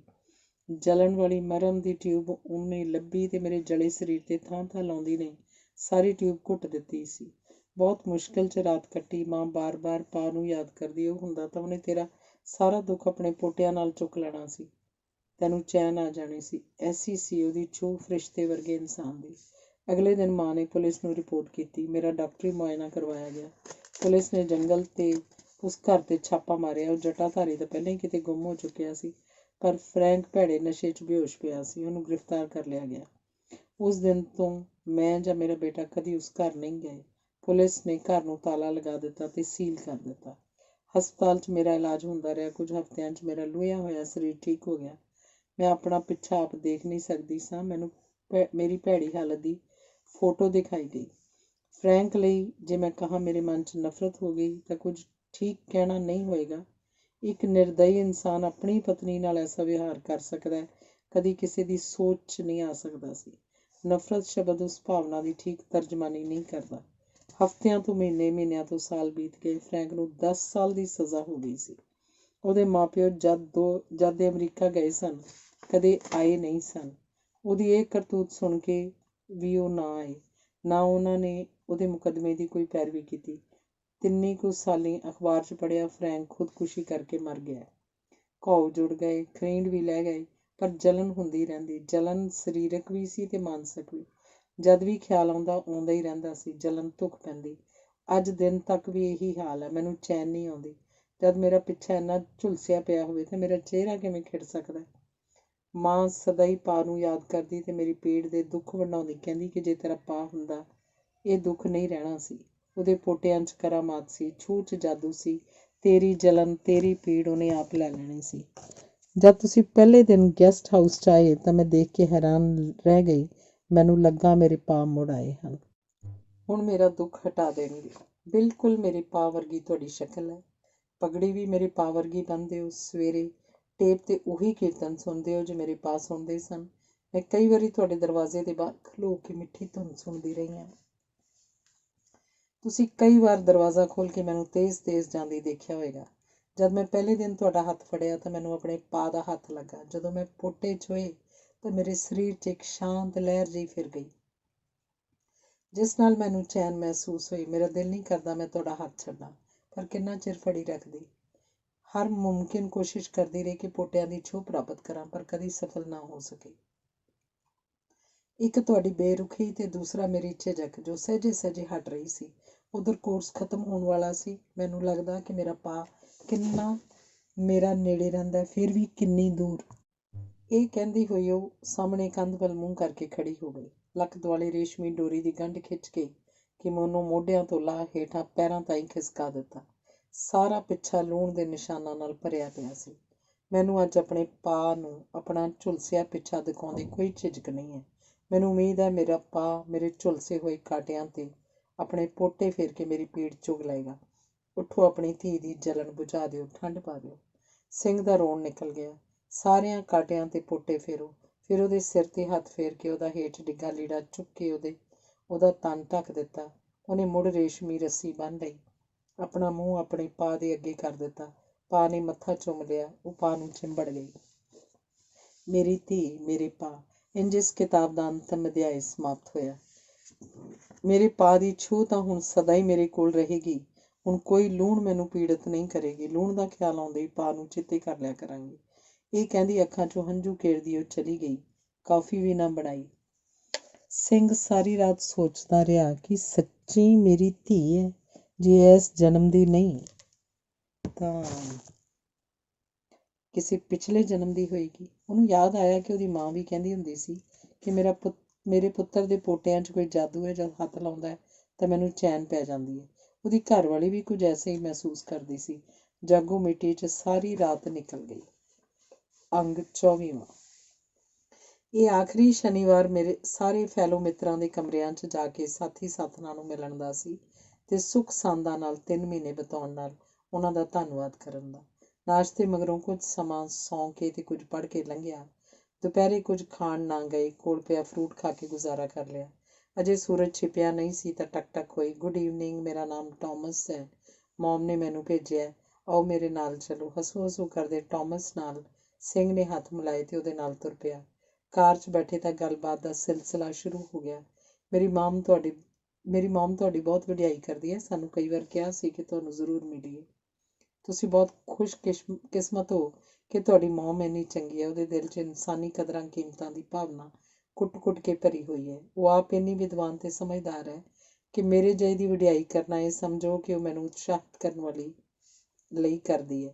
ਇੰਨੀ ਦੁਨੀਆ ਉਹਨੇ ਵੇਖੀ ਹੈ। ਉਹਦਾ ਅਨੁਭਵ ਅਤੁੱਲ ਹੈ। ਨਿਰਸੰਦੇਹ ਮਾਂ ਬਹੁਤ ਚੰਗੀ ਹੈ। ਪਾਪ ਦੇ ਜਾਣ ਨਾਲ ਉਹ ਉਦਾਸ ਰਹਿਣ ਲੱਗ ਗਈ ਹੈ। ਅਸੀਂ ਤਾਂ ਕਾਫੀ ਕਿਹਾ ਸੀ ਕਿ ਜੇ ਉਹਦਾ ਦਿਲ ਕਰੇ ਤਾਂ ਕੋਈ ਜੀਵਨ ਸਾਥੀ ਬਣਾ ਸਕਦੀ ਹੈ, ਪਰ ਐਸਾ ਹੋ ਨਹੀਂ ਪਾਇਆ। ਉਹ ਬਹੁਤ ਹੀ ਇਕੱਲੀ ਹੈ। ਉਹਦਾ ਮਨ ਸਦਾ ਸੰਵਾਦ ਰਚਾਈ ਰੱਖਣ ਨੂੰ ਕਰਦਾ ਹੈ, ਪਰ ਹਮਖਿਆਲੀ ਸਾਥ ਨਾ ਹੋਣ ਕਰਕੇ ਉਹ ਸੱਖਣਾਪਨ ਮਹਿਸੂਸ ਕਰਦੀ ਰਹਿੰਦੀ ਹੈ। ਤੁਹਾਡੇ ਨਾਲ ਮਿਲ ਕੇ ਉਹਨੇ ਕੋਈ ਖਾਸ ਕਿਸਮ ਦੀ ਸਮਤਾ ਮਹਿਸੂਸ ਕੀਤੀ ਹੈ। ਜਦ ਵੀ ਟੈਲੀਫੋਨ ਕਰਦੀ ਹੈ ਤੁਹਾਡਾ ਜ਼ਿਕਰ ਜ਼ਰੂਰ ਕਰਦੀ ਹੈ। ਉਹਦੀ ਬਹੁਤ ਇੱਛਾ ਸੀ ਕਿ ਤੁਸੀਂ ਵੀਕਐਂਡ ਸਾਡੇ ਕੋਲ ਬਿਤਾਓ। ਮੈਂ ਤੁਹਾਡਾ ਤੇ ਤੁਹਾਡੀ ਮੌਮ ਦਾ ਬਹੁਤ ਸ਼ੁਕਰਗੁਜ਼ਾਰ ਹਾਂ ਜੋ ਇੰਨੀ ਚੰਗੀ ਭਾਵਨਾ ਮੇਰੇ ਪ੍ਰਤੀ ਆਪਣੇ ਮਨ 'ਚ ਰੱਖਦੇ ਹੋ। ਉਂਝ ਮੈਂ ਇਸ ਸਭ ਕਾਸੇ ਦੇ ਯੋਗ ਨਹੀਂ ਹਾਂ। ਇਹ ਤਾਂ ਬਸ ਤੁਹਾਡੀ ਮੌਮ ਦੀ ਜ਼ਰਾ ਨਿਵਾਜ਼ੀ ਹੈ। ਪਰੇ ਤੋਂ ਪਰੇ ਉੱਚ ਵਿਚਾਰਾਂ ਵਾਲੇ ਇਨਸਾਨ ਹੁੰਦੇ ਹਨ। ਮੇਰੀ ਤੁੱਛ ਦਾ ਤਾਂ ਪਤਾ ਨਹੀਂ ਕਿਉਂ ਕੁੱਛਤਾ ਵਿੱਚ ਬਦਲ ਦਿੱਤੀ ਹੈ ਤੁਹਾਡੀ ਮੌਮ ਨੇ। ਉਹ ਜਾਰਜ ਸਟਰੀਟ ਐਕਸਫੋਰਡ ਰੋਡ ਹੁੰਦੇ ਹੋਏ ਪੈਡਿੰਗਟਨ ਪਹੁੰਚ ਗਏ। ਇੱਕ ਸੁੰਦਰ ਮੱਥੇ ਵਾਲੇ ਘਰ ਦੇ ਅੱਗੇ ਜਾ ਕਾਰ ਖੜੀ ਹੋਈ। ਜਿਵੇਂ ਕਾਰ ਦੀ ਆਵਾਜ਼ ਸੁਣ ਲਈ ਹੋਵੇ, ਮਾਰੀਆ ਝੱਟ ਗੇਟ 'ਤੇ ਆ ਗਈ। ਕਾਰ 'ਚੋਂ ਨਿਕਲਦੇ ਸਿੰਘ ਨੂੰ ਹੱਥ ਜੋੜ ਕੇ ਨਮਸਕਾਰ ਕਿਹਾ ਤੇ ਫਿਰ ਹੱਥ ਮਿਲਾਏ। ਮਗਰੇ ਆ ਗਈ, ਆਪਣੀ ਨੂੰਹ ਨਾਲ ਜਾਣ ਪਛਾਣ ਕਰਾਈ। ਮੈਰੀਅਨ ਮੇਰੇ ਪੁੱਤਰ ਦੀ ਪਤਨੀ ਤੇ ਇਹ ਈਸ਼ ਤੇ ਨੀਸ਼ ਮੇਰੇ ਪੋਤਰੇ। ਨੂੰਹ ਨੇ ਵੀ ਹੱਥ ਜੋੜ ਕੇ ਸਵਾਗਤ ਕੀਤਾ। ਬੜੇ ਨਿੱਘੇ ਸਵਾਗਤ ਨੇ। ਸਿੰਘ ਦਾ ਮਨ ਮੋਹ ਲਿਆ। ਅੰਦਰ ਡਰਾਇੰਗ ਰੂਮ 'ਚ ਜਾ ਬੈਠੇ। ਭਲੀ ਭਾਂਤ ਕਮਰਾ ਸਜਾਇਆ ਸੀ। ਕਈ ਦੇਸਾਂ ਦੀਆਂ ਸੁਗਾਤਾਂ ਵੀ ਸਜੀਆਂ ਪਈਆਂ ਸਨ। ਰਵਿੰਦਰਨਾਥ ਟੈਗੋਰ ਦੀ ਬਹੁਤ ਵੱਡੀ ਤਸਵੀਰ ਫਰੇਮ ਕੀਤੀ ਲੱਗੀ ਹੋਈ ਸੀ। ਦੂਸਰੇ ਪਾਸੇ ਵਿਵੇਕਾਨੰਦ ਦੀ ਵੱਡੀ ਤਸਵੀਰ, ਤੀਸਰੀ ਕੰਧ 'ਤੇ ਰਾਮ ਕ੍ਰਿਸ਼ਨ ਪਰਮਹੰਸ। ਲੱਗ ਰਿਹਾ ਸੀ ਜਿਵੇਂ ਕਿਸੇ ਆਸਟ੍ਰੇਲੀਅਨ ਨਹੀਂ ਸਗੋਂ ਭਾਰਤੀ ਬੰਗਾਲੀ ਪਰਿਵਾਰ ਦਾ ਹੀ ਘਰ ਹੋਵੇ। ਮਾਰੀਆ ਬਹੁਤ ਖੁਸ਼ ਲੱਗ ਰਹੀ ਸੀ। ਉਹਦੀ ਨੂੰਹ ਕਹਿਣ ਲੱਗ ਪਈ, ਸਾਡੀ ਮੌਮ ਤਾਂ ਤੁਹਾਨੂੰ ਬਹੁਤ ਚਾਹੁੰਦੀ ਹੈ, ਤੁਹਾਡੀਆਂ ਸਿਫਤਾਂ ਕਰਦੀ ਨਹੀਂ ਰੱਜਦੀ, ਲੱਗਦਾ ਹੈ ਤੁਸੀਂ ਕੋਈ ਜਾਦੂ ਕਰ ਦਿੱਤਾ ਹੈ। ਮੈਂ ਜਾਦੂ ਲਈ ਪ੍ਰਸਿੱਧ ਦੇਸ਼ ਤੋਂ ਜ਼ਰੂਰ ਆਇਆ, ਪਰ ਮੈਨੂੰ ਕੋਈ ਜਾਦੂ ਨਹੀਂ ਆਉਂਦਾ। ਤੁਹਾਡੀ ਮੌਮ ਦਾ ਦਿਲ ਬਹੁਤ ਵੱਡਾ ਹੈ, ਜਿਸ 'ਚ ਸਿਵਾਏ ਸਿਫਤ ਦੇ ਹੋਰ ਕੁਝ ਨਹੀਂ। ਮਾਰੀਆ ਵੀ ਚੁੱਪ ਨਾ ਰਹਿ ਸਕੀ। ਸਿਫਤ ਤਾਂ ਹੀ ਕੀਤੀ ਜਾਂਦੀ ਹੈ ਜੇ ਕੋਈ ਸਿਫਤ ਵਾਲੀ ਗੱਲ ਹੋਵੇ। ਮੈਨੂੰ ਕੁਝ ਦਿਸਿਆ ਸਿਫਤਯੋਗ, ਤਾਂ ਹੀ ਤਾਂ ਸਿਫਤ ਕਰਦੀ ਹਾਂ। ਜੋ ਤੁਹਾਨੂੰ ਦਿਸਿਆ ਹੈ ਉਹਦਾ ਮੈਨੂੰ ਤਾਂ ਕਦੇ ਅੱਜ ਤਾਈਂ ਪਤਾ ਨਹੀਂ ਲੱਗਾ। ਇੰਨੇ ਨੂੰ ਮੈਰੀਅਨ ਕੋਲਡ ਡਰਿੰਕਸ ਲੈ ਆਈ। ਹੋਰ ਗੱਲਾਂ ਬਾਤਾਂ ਹੁੰਦੀਆਂ ਰਹੀਆਂ। ਪੁੱਤਰ ਕਹਿਣ ਲੱਗਾ, ਮਾਮ ਨੂੰ ਤੁਹਾਡਾ ਇੰਨਾ ਖਿਆਲ ਹੈ ਕਿ ਤੁਹਾਡੀ ਹਾਜ਼ਰੀ 'ਚ ਸਿਗਰਟ ਤੇ ਸ਼ਰਾਬ ਦੀ ਸਖਤ ਮਨਾਹੀ ਕੀਤੀ ਹੈ। ਮੈਂ ਤੇ ਮੈਰੀਅਨ ਸਿਗਰਟ ਪੀਂਦੇ ਹਾਂ ਤੇ ਸ਼ਰਾਬ ਵੀ, ਪਰ ਅੱਜ ਅਸੀਂ ਨੌਨ ਸਮੋਕਰ ਤੇ ਟੀਟੋਟਲਰ ਬਣ ਗਏ ਹਾਂ। ਮੇਰਾ ਇੰਨਾ ਖਿਆਲ ਰੱਖਣ ਲਈ ਤੁਹਾਡਾ ਬਹੁਤ ਬਹੁਤ ਧੰਨਵਾਦ। ਮੇਰੇ ਮਨ 'ਚ ਇੰਨਾ ਕੁਝ ਸੀ ਤੁਹਾਡੇ ਨਾਲ ਸਾਂਝਾ ਕਰਨ ਲਈ, ਖੂਬ ਰੱਜ ਕੇ ਗੱਲਬਾਤ ਕਰਨ ਲਈ, ਪਰ ਮੈਨੂੰ ਇੰਨੀ ਖੁਸ਼ੀ ਹੋਈ ਤੁਹਾਡੇ ਆਉਣ ਦੀ ਖੁਸ਼ੀ ਵਿੱਚ ਮੈਂ ਸਭ ਕੁਝ ਭੁੱਲ ਗਈ ਹਾਂ। ਕੀ ਦੱਸਣਾ ਹੈ, ਕੀ ਪੁੱਛਣਾ ਹੈ, ਇਹ ਮੇਰੇ ਵਿੱਚ ਤਾਂ ਕੋਈ ਐਸੀ ਗੱਲ ਨਹੀਂ ਜੋ ਸਾਂਝੀ ਕੀਤਿਆਂ ਤੁਹਾਨੂੰ ਕੋਈ ਵਿਸ਼ੇਸ਼ ਲਾਭ ਹੋਣ ਦੀ ਸੰਭਾਵਨਾ ਹੋਵੇ। ਉਹ ਬੋਲੀ, ਜਿਵੇਂ ਸੁੰਦਰਤਾ ਦੇਖਣ ਵਾਲੇ ਦੀ ਅੱਖ 'ਚ ਹੁੰਦੀ, ਉਸੇ ਤਰ੍ਹਾਂ ਚੰਗਾ ਸੁਣਨਾ ਸੁਣਨ ਵਾਲੇ ਦੇ ਕੰਨ 'ਚ ਹੁੰਦਾ ਹੈ। ਤੁਸੀਂ ਬਿਲਕੁਲ ਠੀਕ ਕਿਹਾ, ਚੰਗਿਆਈ ਤਾਂ ਤੁਹਾਡੇ ਕੰਨ 'ਚ ਹੈ, ਮੇਰੀ ਜੀਭ ਵਿੱਚ ਨਹੀਂ। ਪੁੱਤਰ ਬੋਲ ਪਿਆ, ਮਾਂ ਤੁਹਾਡੇ ਤੇ ਇੰਨਾ ਡੁੱਲ ਪਈ ਲੱਗਦੀ ਹੈ ਕਿ ਇਹਨੂੰ ਕੁਝ ਸੁੱਝ ਹੀ ਨਹੀਂ ਰਿਹਾ ਕਿ ਕੀ ਕਹੇ ਤੇ ਕੀ ਕਰੇ। ਮੇਰਾ ਤਾਂ ਖਿਆਲ ਹੈ ਜੇ ਤੁਸੀਂ ਆਪਣੇ ਘਰ ਆਪਣੀ ਪਤਨੀ ਤੇ ਬੱਚਿਆਂ ਨਾਲ ਖੁਸ਼ੀ ਜੀਵਨ ਨਾ ਬਤੀਤ ਕਰ ਰਹੇ ਹੁੰਦੇ ਤੇ ਮਾਮ ਨੇ ਤੁਹਾਨੂੰ ਭਾਰਤ ਵਾਪਸ ਨਹੀਂ ਸੀ ਜਾਣ ਦੇਣਾ। ਉਹਨੂੰ ਆਪਣਾ ਸਾਥ ਲੱਭ ਹੀ ਪਿਆ ਸੀ। ਇਹ ਸੁਣੋ ਕੁੜੀਆਂ ਵਾਂਗ ਸ਼ਰਮਾ ਗਈ। ਦੇਖੋ ਮੇਰੇ ਪੁੱਤਰ ਵੱਲ, ਮਾਂ ਦੀ ਟੰਗ ਖਿੱਚ ਰਿਹਾ, ਵਿਚੋਲਗਿਰੀ ਕਰ ਰਿਹਾ। ਇਹ ਤਾਂ ਪਲੈਟੋਨਿਕ ਭਾਵਨਾ ਹੈ, ਬਹੁਤ ਅੰਦਾਜ਼ੇ ਨਾ ਲਾਈ ਜਾ। ਮੈਂ ਮਜ਼ਾਕ ਨਹੀਂ ਕਰ ਰਿਹਾ। ਪਲੈਟੋਨਿਕ ਤੋਂ ਫਿਜ਼ੀਕਲ ਦਾ ਬਹੁਤਾ ਫਾਸਲਾ ਨਹੀਂ ਹੁੰਦਾ। ਮਾਂ ਨੇ ਪੁੱਤਰ ਦੀ ਪਿੱਠ ਤੇ ਜ਼ੋਰ ਦੀ ਧੱਫਾ ਮਾਰਿਆ। ਬਿਲਕੁਲ ਆਪਣੇ ਪਿਤਾ ਤੇ ਗਿਆ। ਉਹ ਵੀ ਮੈਨੂੰ ਸਦਾ ਖੁਸ਼ ਤੇ ਸੰਤੁਸ਼ਟ ਰੱਖਣ ਦੀ ਕੋਸ਼ਿਸ਼ ਕਰਦੇ ਰਹਿੰਦੇ ਸਨ। ਮੈਂ ਵੀ ਤੁਹਾਡੀ ਖੁਸ਼ੀ ਨੂੰ ਮੁੱਖ ਰੱਖ ਕੇ ਹੀ ਇਹ ਸੁਝਾਅ ਦਿੱਤਾ ਸੀ। ਗੰਭੀਰ ਸਵਰ 'ਚ ਮਾਂ ਬੋਲੀ, ਸਿੰਘ ਨਾਲ ਗੱਲਬਾਤ ਕਰਨ 'ਚ ਮੈਨੂੰ ਸਕੂਨ ਮਿਲਦਾ ਹੈ, ਪਰ ਸਕੂਨ ਦੀ ਮਿਆਦ ਬਹੁਤ ਲੰਬੀ ਨਹੀਂ ਹੁੰਦੀ। ਇਹ ਜਾ ਰਿਹਾ ਮੇਰਾ ਸਕੂਨ ਵੀ। ਇਹ ਕਹਿੰਦੇ ਉਹਦਾ ਮਨ ਭਰ ਆਇਆ। ਮਾਮ ਛੁਪਾ ਨਾ ਸਾਡੇ ਕੋਲੋਂ ਕੁਝ। ਤੁਹਾਨੂੰ ਆਪਣੇ ਅਤਿਥੀ ਨਾਲ ਪਿਆਰ ਹੋ ਗਿਆ। ਪਿਆਰ ਦੀਆਂ ਸਾਰੀਆਂ ਨਿਸ਼ਾਨੀਆਂ ਸਾਫ਼ ਦਿਸ ਰਹੀਆਂ। ਦੇਖ ਲਓ ਅੱਜ ਕੱਲ੍ਹ ਦੇ ਪੁੱਤਰ ਮਾਂ ਨੂੰ ਮਸ਼ਕਰੀਆਂ ਕਰ ਰਹੇ ਹਨ, ਜਿਵੇਂ ਮੈਂ ਇਹਦੀ ਮਾਂ ਨਾ ਹੋ ਕੇ ਛੋਟੀ ਭੈਣ ਹੋਵਾਂ। ਮੇਜ਼ 'ਤੇ ਸੂਪ ਪਰੋਸ ਦਿੱਤਾ ਗਿਆ, ਜੋ ਸਿੰਘ ਨੂੰ ਬਹੁਤ ਸਵਾਦੀ ਲੱਗਿਆ। ਤੁਹਾਡੇ ਘਰ ਆ ਕੇ ਮੈਨੂੰ ਬਹੁਤ ਹੀ ਸੁਖੀ ਤੇ ਦੇਵਤਿਆਂ ਵਰਗੇ ਪਰਿਵਾਰ ਦੇ ਦਰਸ਼ਨ ਹੋਏ ਹਨ, ਜਿਸ 'ਚ 3 ਪੀੜ੍ਹੀਆਂ ਇਕੱਠੀਆਂ ਸੁੱਖ ਆਨੰਦ 'ਚ ਬੈਠੀਆਂ ਹਨ। ਇੱਕ ਦੂਜੇ ਨਾਲ ਹਕੀਕੀ ਸਨੇਹ ਹੈ, ਕਦਰ ਹੈ, ਪਿਆਰ ਹੈ। ਅੱਜ ਦੇ ਕਲਯੁਗ ਵਿੱਚ ਇਹ ਬਹੁਤ ਹੀ ਚੰਗੇ ਭਾਗਾਂ ਦਾ ਪ੍ਰਤੀਕ ਹੈ। ਖਾਣੇ ਦੇ ਮੇਜ਼ 'ਤੇ ਅਨੇਕ ਪ੍ਰਕਾਰ ਦੀਆਂ ਸੁਆਦੀ ਵਸਤਾਂ ਰੱਖੀਆਂ ਸਨ। ਬਿਲਕੁਲ ਚੁੱਪਚਾਪ ਖਾਣਾ ਖਾਧਾ ਗਿਆ। ਮੇਰੇ ਮਨ 'ਤੇ ਇੰਨੀ ਜ਼ਿਆਦਾ ਅਭਿਭੂਤੀ ਛਾ ਗਈ ਕਿ ਮੈਂ ਕੁਝ ਵੀ ਕਹਿਣ ਦੇ ਸਮਰੱਥ ਮਹਿਸੂਸ ਨਹੀਂ ਕਰ ਰਹੀ। ਬਸ ਇੰਨਾ ਹੀ ਕਹਿ ਸਕਦੀ ਹਾਂ ਕਿ ਸਿੰਘ ਰਾਜੀ ਖੁਸ਼ੀ ਆਪਣੇ ਬੱਚਿਆਂ ਤੇ ਪਤਨੀ ਕੋਲ ਜਾਏ ਤੇ ਇਸ ਦੇਸ਼ ਦੀਆਂ ਚੰਗੀਆਂ ਯਾਦਾਂ ਨੂੰ ਸੰਭਾਲ ਕੇ ਰੱਖੇ। ਮੇਰੇ ਕੋਲ ਢੁਕਵੇਂ ਸ਼ਬਦ ਨਹੀਂ ਹਨ ਜੋ ਤੁਹਾਡੇ ਪਿਆਰ, ਸਤਿਕਾਰ ਤੇ ਸ਼ੁਭ ਕਾਮਨਾਵਾਂ ਦਾ ਭਲੀ ਭਾਂਤ ਉੱਤਰ ਦੇ ਸਕਾਂ। ਹਰ ਪ੍ਰਕਾਰ ਦੀ ਖੁਸ਼ੀ ਤੇ ਖੁਸ਼ਹਾਲੀ ਤੁਹਾਡੇ ਹਿੱਸੇ ਆਵੇ, ਇਹ ਮੇਰੀ ਕਾਮਨਾ ਹੈ। ਇੰਨਾ ਸੁਆਦੀ ਖਾਣਾ ਜਿਸ 'ਚ ਇੰਨਾ ਪਿਆਰ ਰਲਿਆ ਹੋਵੇ, ਕਿਸੇ ਭਾਗਾਂ ਵਾਲੇ ਨੂੰ ਹੀ ਮਿਲ ਸਕਦਾ ਹੈ। ਐਸੇ ਚੰਗੇ ਮੇਰੇ ਭਾਗ ਹਨ। ਮੌਮ ਨੂੰ ਸਾਡੇ ਸਾਹਮਣੇ ਸ਼ਾਇਦ ਕੁਝ ਕਹਿਣਾ ਨਹੀਂ ਸੁੱਝ ਰਿਹਾ ਸੀ। ਅਸੀਂ ਥੋੜ੍ਹੀ ਦੇਰ ਲਈ ਉੱਪਰ ਚੱਲੇ ਹਾਂ ਤੇ ਤੁਸੀਂ ਦੋਵੇਂ ਬੇਝਿਜਕ ਹੋ ਕੇ ਕਹੋ, ਸੁਣੋ ਜੋ ਤੁਹਾਡੇ ਮਨ 'ਚ। ਫਿਰ ਸ਼ਰਮਾ ਗਈ, ਫਿਰ ਬੋਲੀ, ਮੇਰਾ ਪੁੱਤਰ ਠੀਕ ਹੀ ਕਹਿ ਰਿਹਾ ਸੀ, ਪਰ ਹਮੇਸ਼ਾ ਉਹ ਨਹੀਂ ਹੁੰਦਾ ਜੋ ਅਸੀਂ ਚਾਹੁੰਦੇ ਹਾਂ। ਤੁਹਾਡਾ ਸਾਥ ਮੈਨੂੰ ਬਹੁਤ ਸੁਖਾਵਾਂ ਲੱਗਦਾ ਹੈ। ਮੈਨੂੰ ਸਮਝ ਨਹੀਂ ਆਉਂਦੀ ਇਹੋ ਜਿਹੀ ਭਾਵਨਾ ਮੇਰੀਆਂ ਸਹਿਯੋਗਣਾਂ ਨੇ ਵੀ ਮੇਰੇ ਕੋਲ ਵਿਅਕਤ ਕੀਤੀ ਹੈ। ਮੈਨੂੰ ਲੱਗਦਾ ਤੁਹਾਡਾ ਪਾਲਣ ਪੋਸ਼ਣ ਕੁਛ ਇਸ ਢੰਗ ਦਾ ਹੋਇਆ ਕਿ ਉਹ ਢੰਗ ਤੁਹਾਡੇ ਨਾਲ ਪ੍ਰੌੜ ਹੋ ਗਿਆ। ਮੇਰਾ ਪਾਲਣ ਪੋਸ਼ਣ ਤਾਂ ਬਹੁਤ ਹੀ ਸਧਾਰਨ ਢੰਗ ਦਾ ਸੀ। ਮੇਰੀ ਅਨਪੜ੍ਹ ਮਾਂ ਅੱਤ ਦੀ ਗਰੀਬ ਸੀ। ਹਾਂ, ਜੇ ਉਹ ਮਾਲ ਧਨ ਤੇ ਗਰੀਬ ਸੀ ਤਾਂ ਉਹਦੇ ਕੋਲ ਪਿਆਰ ਦਾ ਬਹੁਤ ਵੱਡਾ ਖਜ਼ਾਨਾ ਸੀ। ਉਹਨੇ ਮੈਨੂੰ ਬਹੁਤ ਪਿਆਰ ਕੀਤਾ ਸੀ। ਉਹ ਮੈਨੂੰ ਇੰਨਾ ਪਿਆਰ ਕਰਦੀ ਸੀ ਕਿ ਦੁਨੀਆ ਦਾ ਹਰ ਰਿਸ਼ਤਾ ਉਹ ਮੇਰੇ ਵਿੱਚ ਹੀ ਤੱਕਦੀ ਸੀ, ਇੱਥੋਂ ਤੱਕ ਕਿ ਮੈਨੂੰ ਆਪਣਾ ਰੱਬ ਵੀ ਕਹਿ ਦਿੰਦੀ ਸੀ। ਉਹ ਸਪਸ਼ਟ ਵਕਤਾ ਸੀ। ਉਹਦੇ ਵਰਤਾਰੇ 'ਚ ਮੇਰੇ ਨਾਲ ਕੋਈ ਲੁਕ ਲੁਕਾ ਨਹੀਂ ਸੀ। ਅਸਲ 'ਚ ਉਹ ਆਪ ਰੱਬ ਦਾ ਰੂਪ ਸੀ ਤੇ ਰੱਬ ਹੀ ਸੀ। ਜਿੱਥੇ ਉਹਦਾ ਪਿਆਰ ਖਜ਼ਾਨਾ ਬਹੁਤ ਵਿਸ਼ਾਲ ਸੀ, ਉੱਥੇ ਉਹਦੀ ਸਮਝਦਾਰੀ ਵੀ ਹੱਦ ਦਰਜੇ ਦੀ ਸੀ। ਉਹਦੀ ਹਰ ਗੱਲ 'ਚ ਇੰਨੀ ਸੱਚਾਈ ਹੁੰਦੀ ਸੀ ਕਿ ਸ਼ਾਇਦ ਹੀ ਕਿਸੇ ਧਰਮ ਫਿਲਾਸਫੀ ਦੀ ਕਿਤਾਬ 'ਚ ਹੋਵੇ। ਮਾਨਵੀ ਰਿਸ਼ਤਿਆਂ ਦਾ ਉਹਨੂੰ ਇੰਨਾ ਅਨੁਭਵ ਸੀ ਕਿ ਬਹੁਤ ਕੁੜੱਤਣ ਹੋਣ ਦੇ ਬਾਵਜੂਦ ਵੀ ਉਹ ਮਿਠਾਸ ਨਾਲ ਭਰੀ ਪਈ ਸੀ। ਲੱਗਦਾ ਹੈ ਮੇਰੇ ਅੱਗੇ ਸਿੰਘ ਨਹੀਂ, ਸਿੰਘ ਦੀ ਮਾਂ ਬੈਠੀ ਹੈ। ਸਿੰਘ ਜਿਹੇ ਮਲਾਪੜੇ ਜੀਵ ਨਾਲ ਬਹੁਤ ਦੇਰ ਤੱਕ ਵਿਚਰਨਾ ਮੇਰੇ ਭਾਗਾਂ 'ਚ ਨਹੀਂ ਸੀ, ਪਰ ਜੋ ਵੀ ਛਿਨ ਮਿਲੇ ਹਨ ਉਹ ਬਹੁਤ ਵੱਡੀ ਯਾਦ ਨਿਧੀ ਬਣੀ ਰਹੇਗੀ ਮੇਰੇ ਲਈ। ਸਿੰਘ ਨੂੰ ਕਾਰ ਰਾਹੀਂ ਵਾਪਸ ਪਹੁੰਚਾ ਦਿੱਤਾ ਗਿਆ ਸ਼ਨੀ ਦੀ ਰਾਤ ਪਾਲਿਨ ਉਹਦੇ ਖਿਆਲਾਂ 'ਤੇ ਛਾਈ ਰਹੀ ਤੇ ਐਤਵਾਰ ਦੀ ਰਾਤ ਮਾਰੀਆ ਦਾ ਪਰਿਵਾਰ। ਅਖੀਰਲਾ ਅੰਗ 25ਵਾਂ। ਸੋਮਵਾਰ ਸਵੇਰੇ ਵਿਦਾਇਗੀ ਸਮਾਰੋਹ ਸੀ, ਜਿਸ ਕੋਰਸ ਦੇ ਸਮਾਪਨ ਤੇ ਸਰਟੀਫਿਕੇਟ ਭੇਂਟ ਕਰਨ ਲਈ ਵਿਦੇਸ਼ ਮੰਤਰਾਲੇ ਦੇ ਸਕੱਤਰ ਨੇ ਆਉਣਾ ਸੀ। ਬਹੁਤ ਪ੍ਰਭਾਵਸ਼ਾਲੀ ਆਯੋਜਨ ਕੀਤਾ ਗਿਆ। ਹਰ ਇੱਕ ਫੈਲੋ ਦੇ ਦੇਸ਼ ਦੀ ਕੰਸਲੇਟ ਨੂੰ ਸੱਦਾ ਪੱਤਰ ਭੇਜਿਆ ਗਿਆ। ਸਿਵਾਏ ਭਾਰਤ ਦੇ ਸਾਰੇ ਰਾਜਦੂਤੀ ਅਫਸਰ ਆਏ ਸਨ। ਭਾਰਤ ਦੇ ਕੌਂਸਲ ਜਨਰਲ ਦਾ ਉੱਥੇ ਦਫ਼ਤਰ ਵੀ ਸੀ, ਜਿੱਥੇ ਆਉਣ ਤੋਂ 2-3 ਦਿਨ ਮਗਰੋਂ ਭਾਰਤੀ ਫੈਲੋ ਗਏ ਸਨ। ਪਰ ਉੱਥੋਂ ਦੇ ਕਰਮਚਾਰੀਆਂ ਦੇ ਵਿਹਾਰ 'ਚ ਨਾ ਕੋਈ ਨਿੱਘ ਸੀ, ਨਾ ਦੇਸ਼ ਵਾਸੀਆਂ ਲਈ ਕੋਈ ਖਿਆਲ। ਨਿਰਾਸ਼ ਹੋ ਕੇ ਵਾਪਸ ਆਏ ਸਨ। ਸਾਰੇ ਦੇਸ਼ਾਂ ਦੇ ਰਾਜਦੂਤੀ ਅਧਿਕਾਰੀ ਆਪਣੇ ਆਪਣੇ ਦੇਸ਼ ਵਾਸੀਆਂ ਨੂੰ ਉਹਨਾਂ ਦੇ ਮਹੱਤਵਪੂਰਨ ਦਿਹਾੜਿਆਂ 'ਤੇ ਸ਼ੁਭ ਇੱਛਾਵਾਂ ਦੇਣ ਆਉਂਦੇ ਸਨ, ਪਰ ਨਾ ਹੋਲੀ, ਨਾ ਵਿਸਾਖੀ। ਕਿਸੇ ਭਾਰਤੀ ਅਧਿਕਾਰੀ ਜਾਂ ਕਰਮਚਾਰੀ ਨੂੰ ਇਹ ਸੁਝਿਆ ਕਿ ਉਹਨਾਂ ਦੇ ਦੇਸ਼ ਵਾਸੀ ਉਹਨਾਂ ਨੂੰ ਐਸੇ ਮੌਕੇ ਮਿਲ ਕੇ ਕਿੰਨੇ ਖੁਸ਼ ਹੋਣਗੇ ਤੇ ਮਾਣ ਮਹਿਸੂਸ ਕਰਨਗੇ ਕਿ ਪ੍ਰਦੇਸ਼ 'ਚ ਉਹਨਾਂ ਦੇ ਆਪਣੇ ਦੇਸ਼ ਦੇ ਪ੍ਰਤੀਨਿਧੀ ਉਹਨਾਂ ਨੂੰ ਸ਼ੁਭ ਇੱਛਾਵਾਂ ਦੇਣ ਆਏ ਹਨ। ਕੈਨਬਰਾ ਦੇ ਕਿਆਮ ਦੌਰਾਨ ਸ਼ਾਮ ਨੂੰ ਆਪਣੇ ਮਿੱਤਰ ਦੇ ਪਰਿਵਾਰ ਨਾਲ ਭਾਰਤੀ ਹਾਈ ਕਮਿਸ਼ਨ ਦੀ ਸੁੰਦਰ ਬਿਲਡਿੰਗ ਸਿੰਘ ਨੇ ਜ਼ਰੂਰ ਦੇਖੀ ਸੀ ਤੇ ਛੁੱਟੀ ਹੋ ਚੁੱਕੀ ਕਾਰਨ ਅੰਦਰ ਨਹੀਂ ਗਏ ਸਨ। ਸਰਟੀਫਿਕੇਟ ਪ੍ਰਦਾਨ ਕਰਨ ਮਗਰੋਂ ਬਹੁਤ ਭਾਵਪੂਰਨ ਸ਼ਬਦ ਕਹੇ ਗਏ, ਅਤਿਥੀਆਂ ਵੱਲੋਂ ਵੀ ਤੇ ਸਰਕਾਰ ਵੱਲੋਂ ਵੀ। ਦੁਪਹਿਰ ਦਾ ਖਾਣਾ ਬਹੁਤ ਵੱਡੇ ਉਚੇਚ ਵਾਲਾ ਸੀ। ਸ਼ਰਾਬ ਦੇ ਤਾਂ ਬਸ ਘੜੇ ਹੀ ਖੋਲ੍ਹ ਦਿੱਤੇ ਗਏ ਸਨ। ਆਪਸੀ ਗੱਲਾਂ ਜੋ ਆਖਰੀ ਬਣ ਜਾਣੀਆਂ ਸਨ, ਬੜੇ ਭਾਵਪੂਰਨ ਢੰਗ ਨਾਲ ਹੋ ਰਹੀਆਂ ਸਨ। ਸਾਰੇ ਪਾਸੇ ਨਜ਼ਰ ਦੌੜਾਉਣ 'ਤੇ ਵੀ ਸਟੈਫੀ ਨਹੀਂ ਦਿਖਾਈ ਦੇ ਰਹੀ ਸੀ। ਪਾਲਿਨ ਕੋਲ ਆਈ ਤਾਂ ਸਿੰਘ ਨੇ ਸਿਰ 'ਤੇ ਹੱਥ ਫੇਰ ਕੇ ਪਿਆਰ ਦਿੱਤਾ। ਉਹ ਵੀ ਸਿੰਘ ਨਾਲ ਲੱਗ ਗਈ। ਸਾਰਿਆਂ ਨੇ ਇੱਕ ਦੂਜੇ ਦੇ ਹੱਥ ਫੜ ਕੇ ਇੱਕ ਵਿਸ਼ਾਲ ਘੇਰਾ ਬਣਾ ਲਿਆ ਤੇ ਸਾਰੀ ਸੁਹਿਰਦਤਾ ਜਿਵੇਂ ਇਸ ਘੇਰੇ 'ਚ ਘੱਤੀ ਗਈ ਹੋਵੇ। ਜਦ ਕੋਚ ਵਿੱਚ ਬੈਠ ਰਹੇ ਸਨ, ਬਾਹਾਂ ਚੁੱਕ ਕੇ ਉਹਨਾਂ ਨੂੰ ਅਲਵਿਦਾ ਕਹੀ ਜਾ ਰਹੀ ਸੀ। ਸਾਰੀ ਫੈਕਲਟੀ ਦੇ ਦਫ਼ਤਰ ਦੇ ਅਧਿਕਾਰੀ ਇੱਕ ਕਤਾਰ 'ਚ ਖੜੇ ਅਲਵਿਦਾ ਕਹਿ ਰਹੇ ਸਨ। ਸਟੈਫੀ ਵੀ ਆ ਗਈ ਸੀ, ਸੇਜਲ ਨੇਤਰਾਂ ਨਾਲ ਸਿੰਘ ਵੱਲ ਬਹੁਤ ਹੀ ਸੁਹਿਰਦ ਤੇ ਅਪਣੱਤ ਭਰੀ ਵਿਦਾਈ ਸੰਕੇਤ ਕਰ ਰਹੀ ਸੀ। 3 ਮਹੀਨੇ ਦੇ ਤੇ 3 ਦਿਨ ਦੇ ਕਿਆਮ ਮਗਰੋਂ ਆਸਟ੍ਰੇਲੀਆ ਦੀ ਧਰਤੀ ਤੋਂ ਸਿੰਗਾਪੁਰ ਵੱਲ ਦੀ ਉਡਾਨ ਭਰੀ ਕਾਂਟਾਸ ਦੇ ਜਹਾਜ਼ ਵਿੱਚ ਬਹੁਤ ਨਿੱਘੀ ਮਹਿਮਾਨ ਨਵਾਜ਼ੀ ਨੂੰ 4 ਚੰਨ ਲਾਉਂਦਿਆਂ ਉੱਥੋਂ ਦੀ ਸਰਕਾਰ ਨੇ ਵਾਪਸੀ ਦੇ ਸਫ਼ਰ 'ਚ ਕਿਸੇ ਇੱਕ ਦੇਸ਼, ਇੰਡੋਨੇਸ਼ੀਆ, ਸਿੰਗਾਪੁਰ, ਮਲੇਸ਼ੀਆ ਜਾਂ ਹਾਂਗਕਾਂਗ 'ਚ 1 ਦਿਨ ਰਾਤ ਰੁਕਣ ਦਾ ਪ੍ਰਬੰਧ ਵੀ ਕੀਤਾ ਸੀ। ਸਿੰਘ ਦੀ ਟੋਲੀ ਨੇ ਸਿੰਗਾਪੁਰ ਉਤਰਨ ਦਾ ਫੈਸਲਾ ਕੀਤਾ।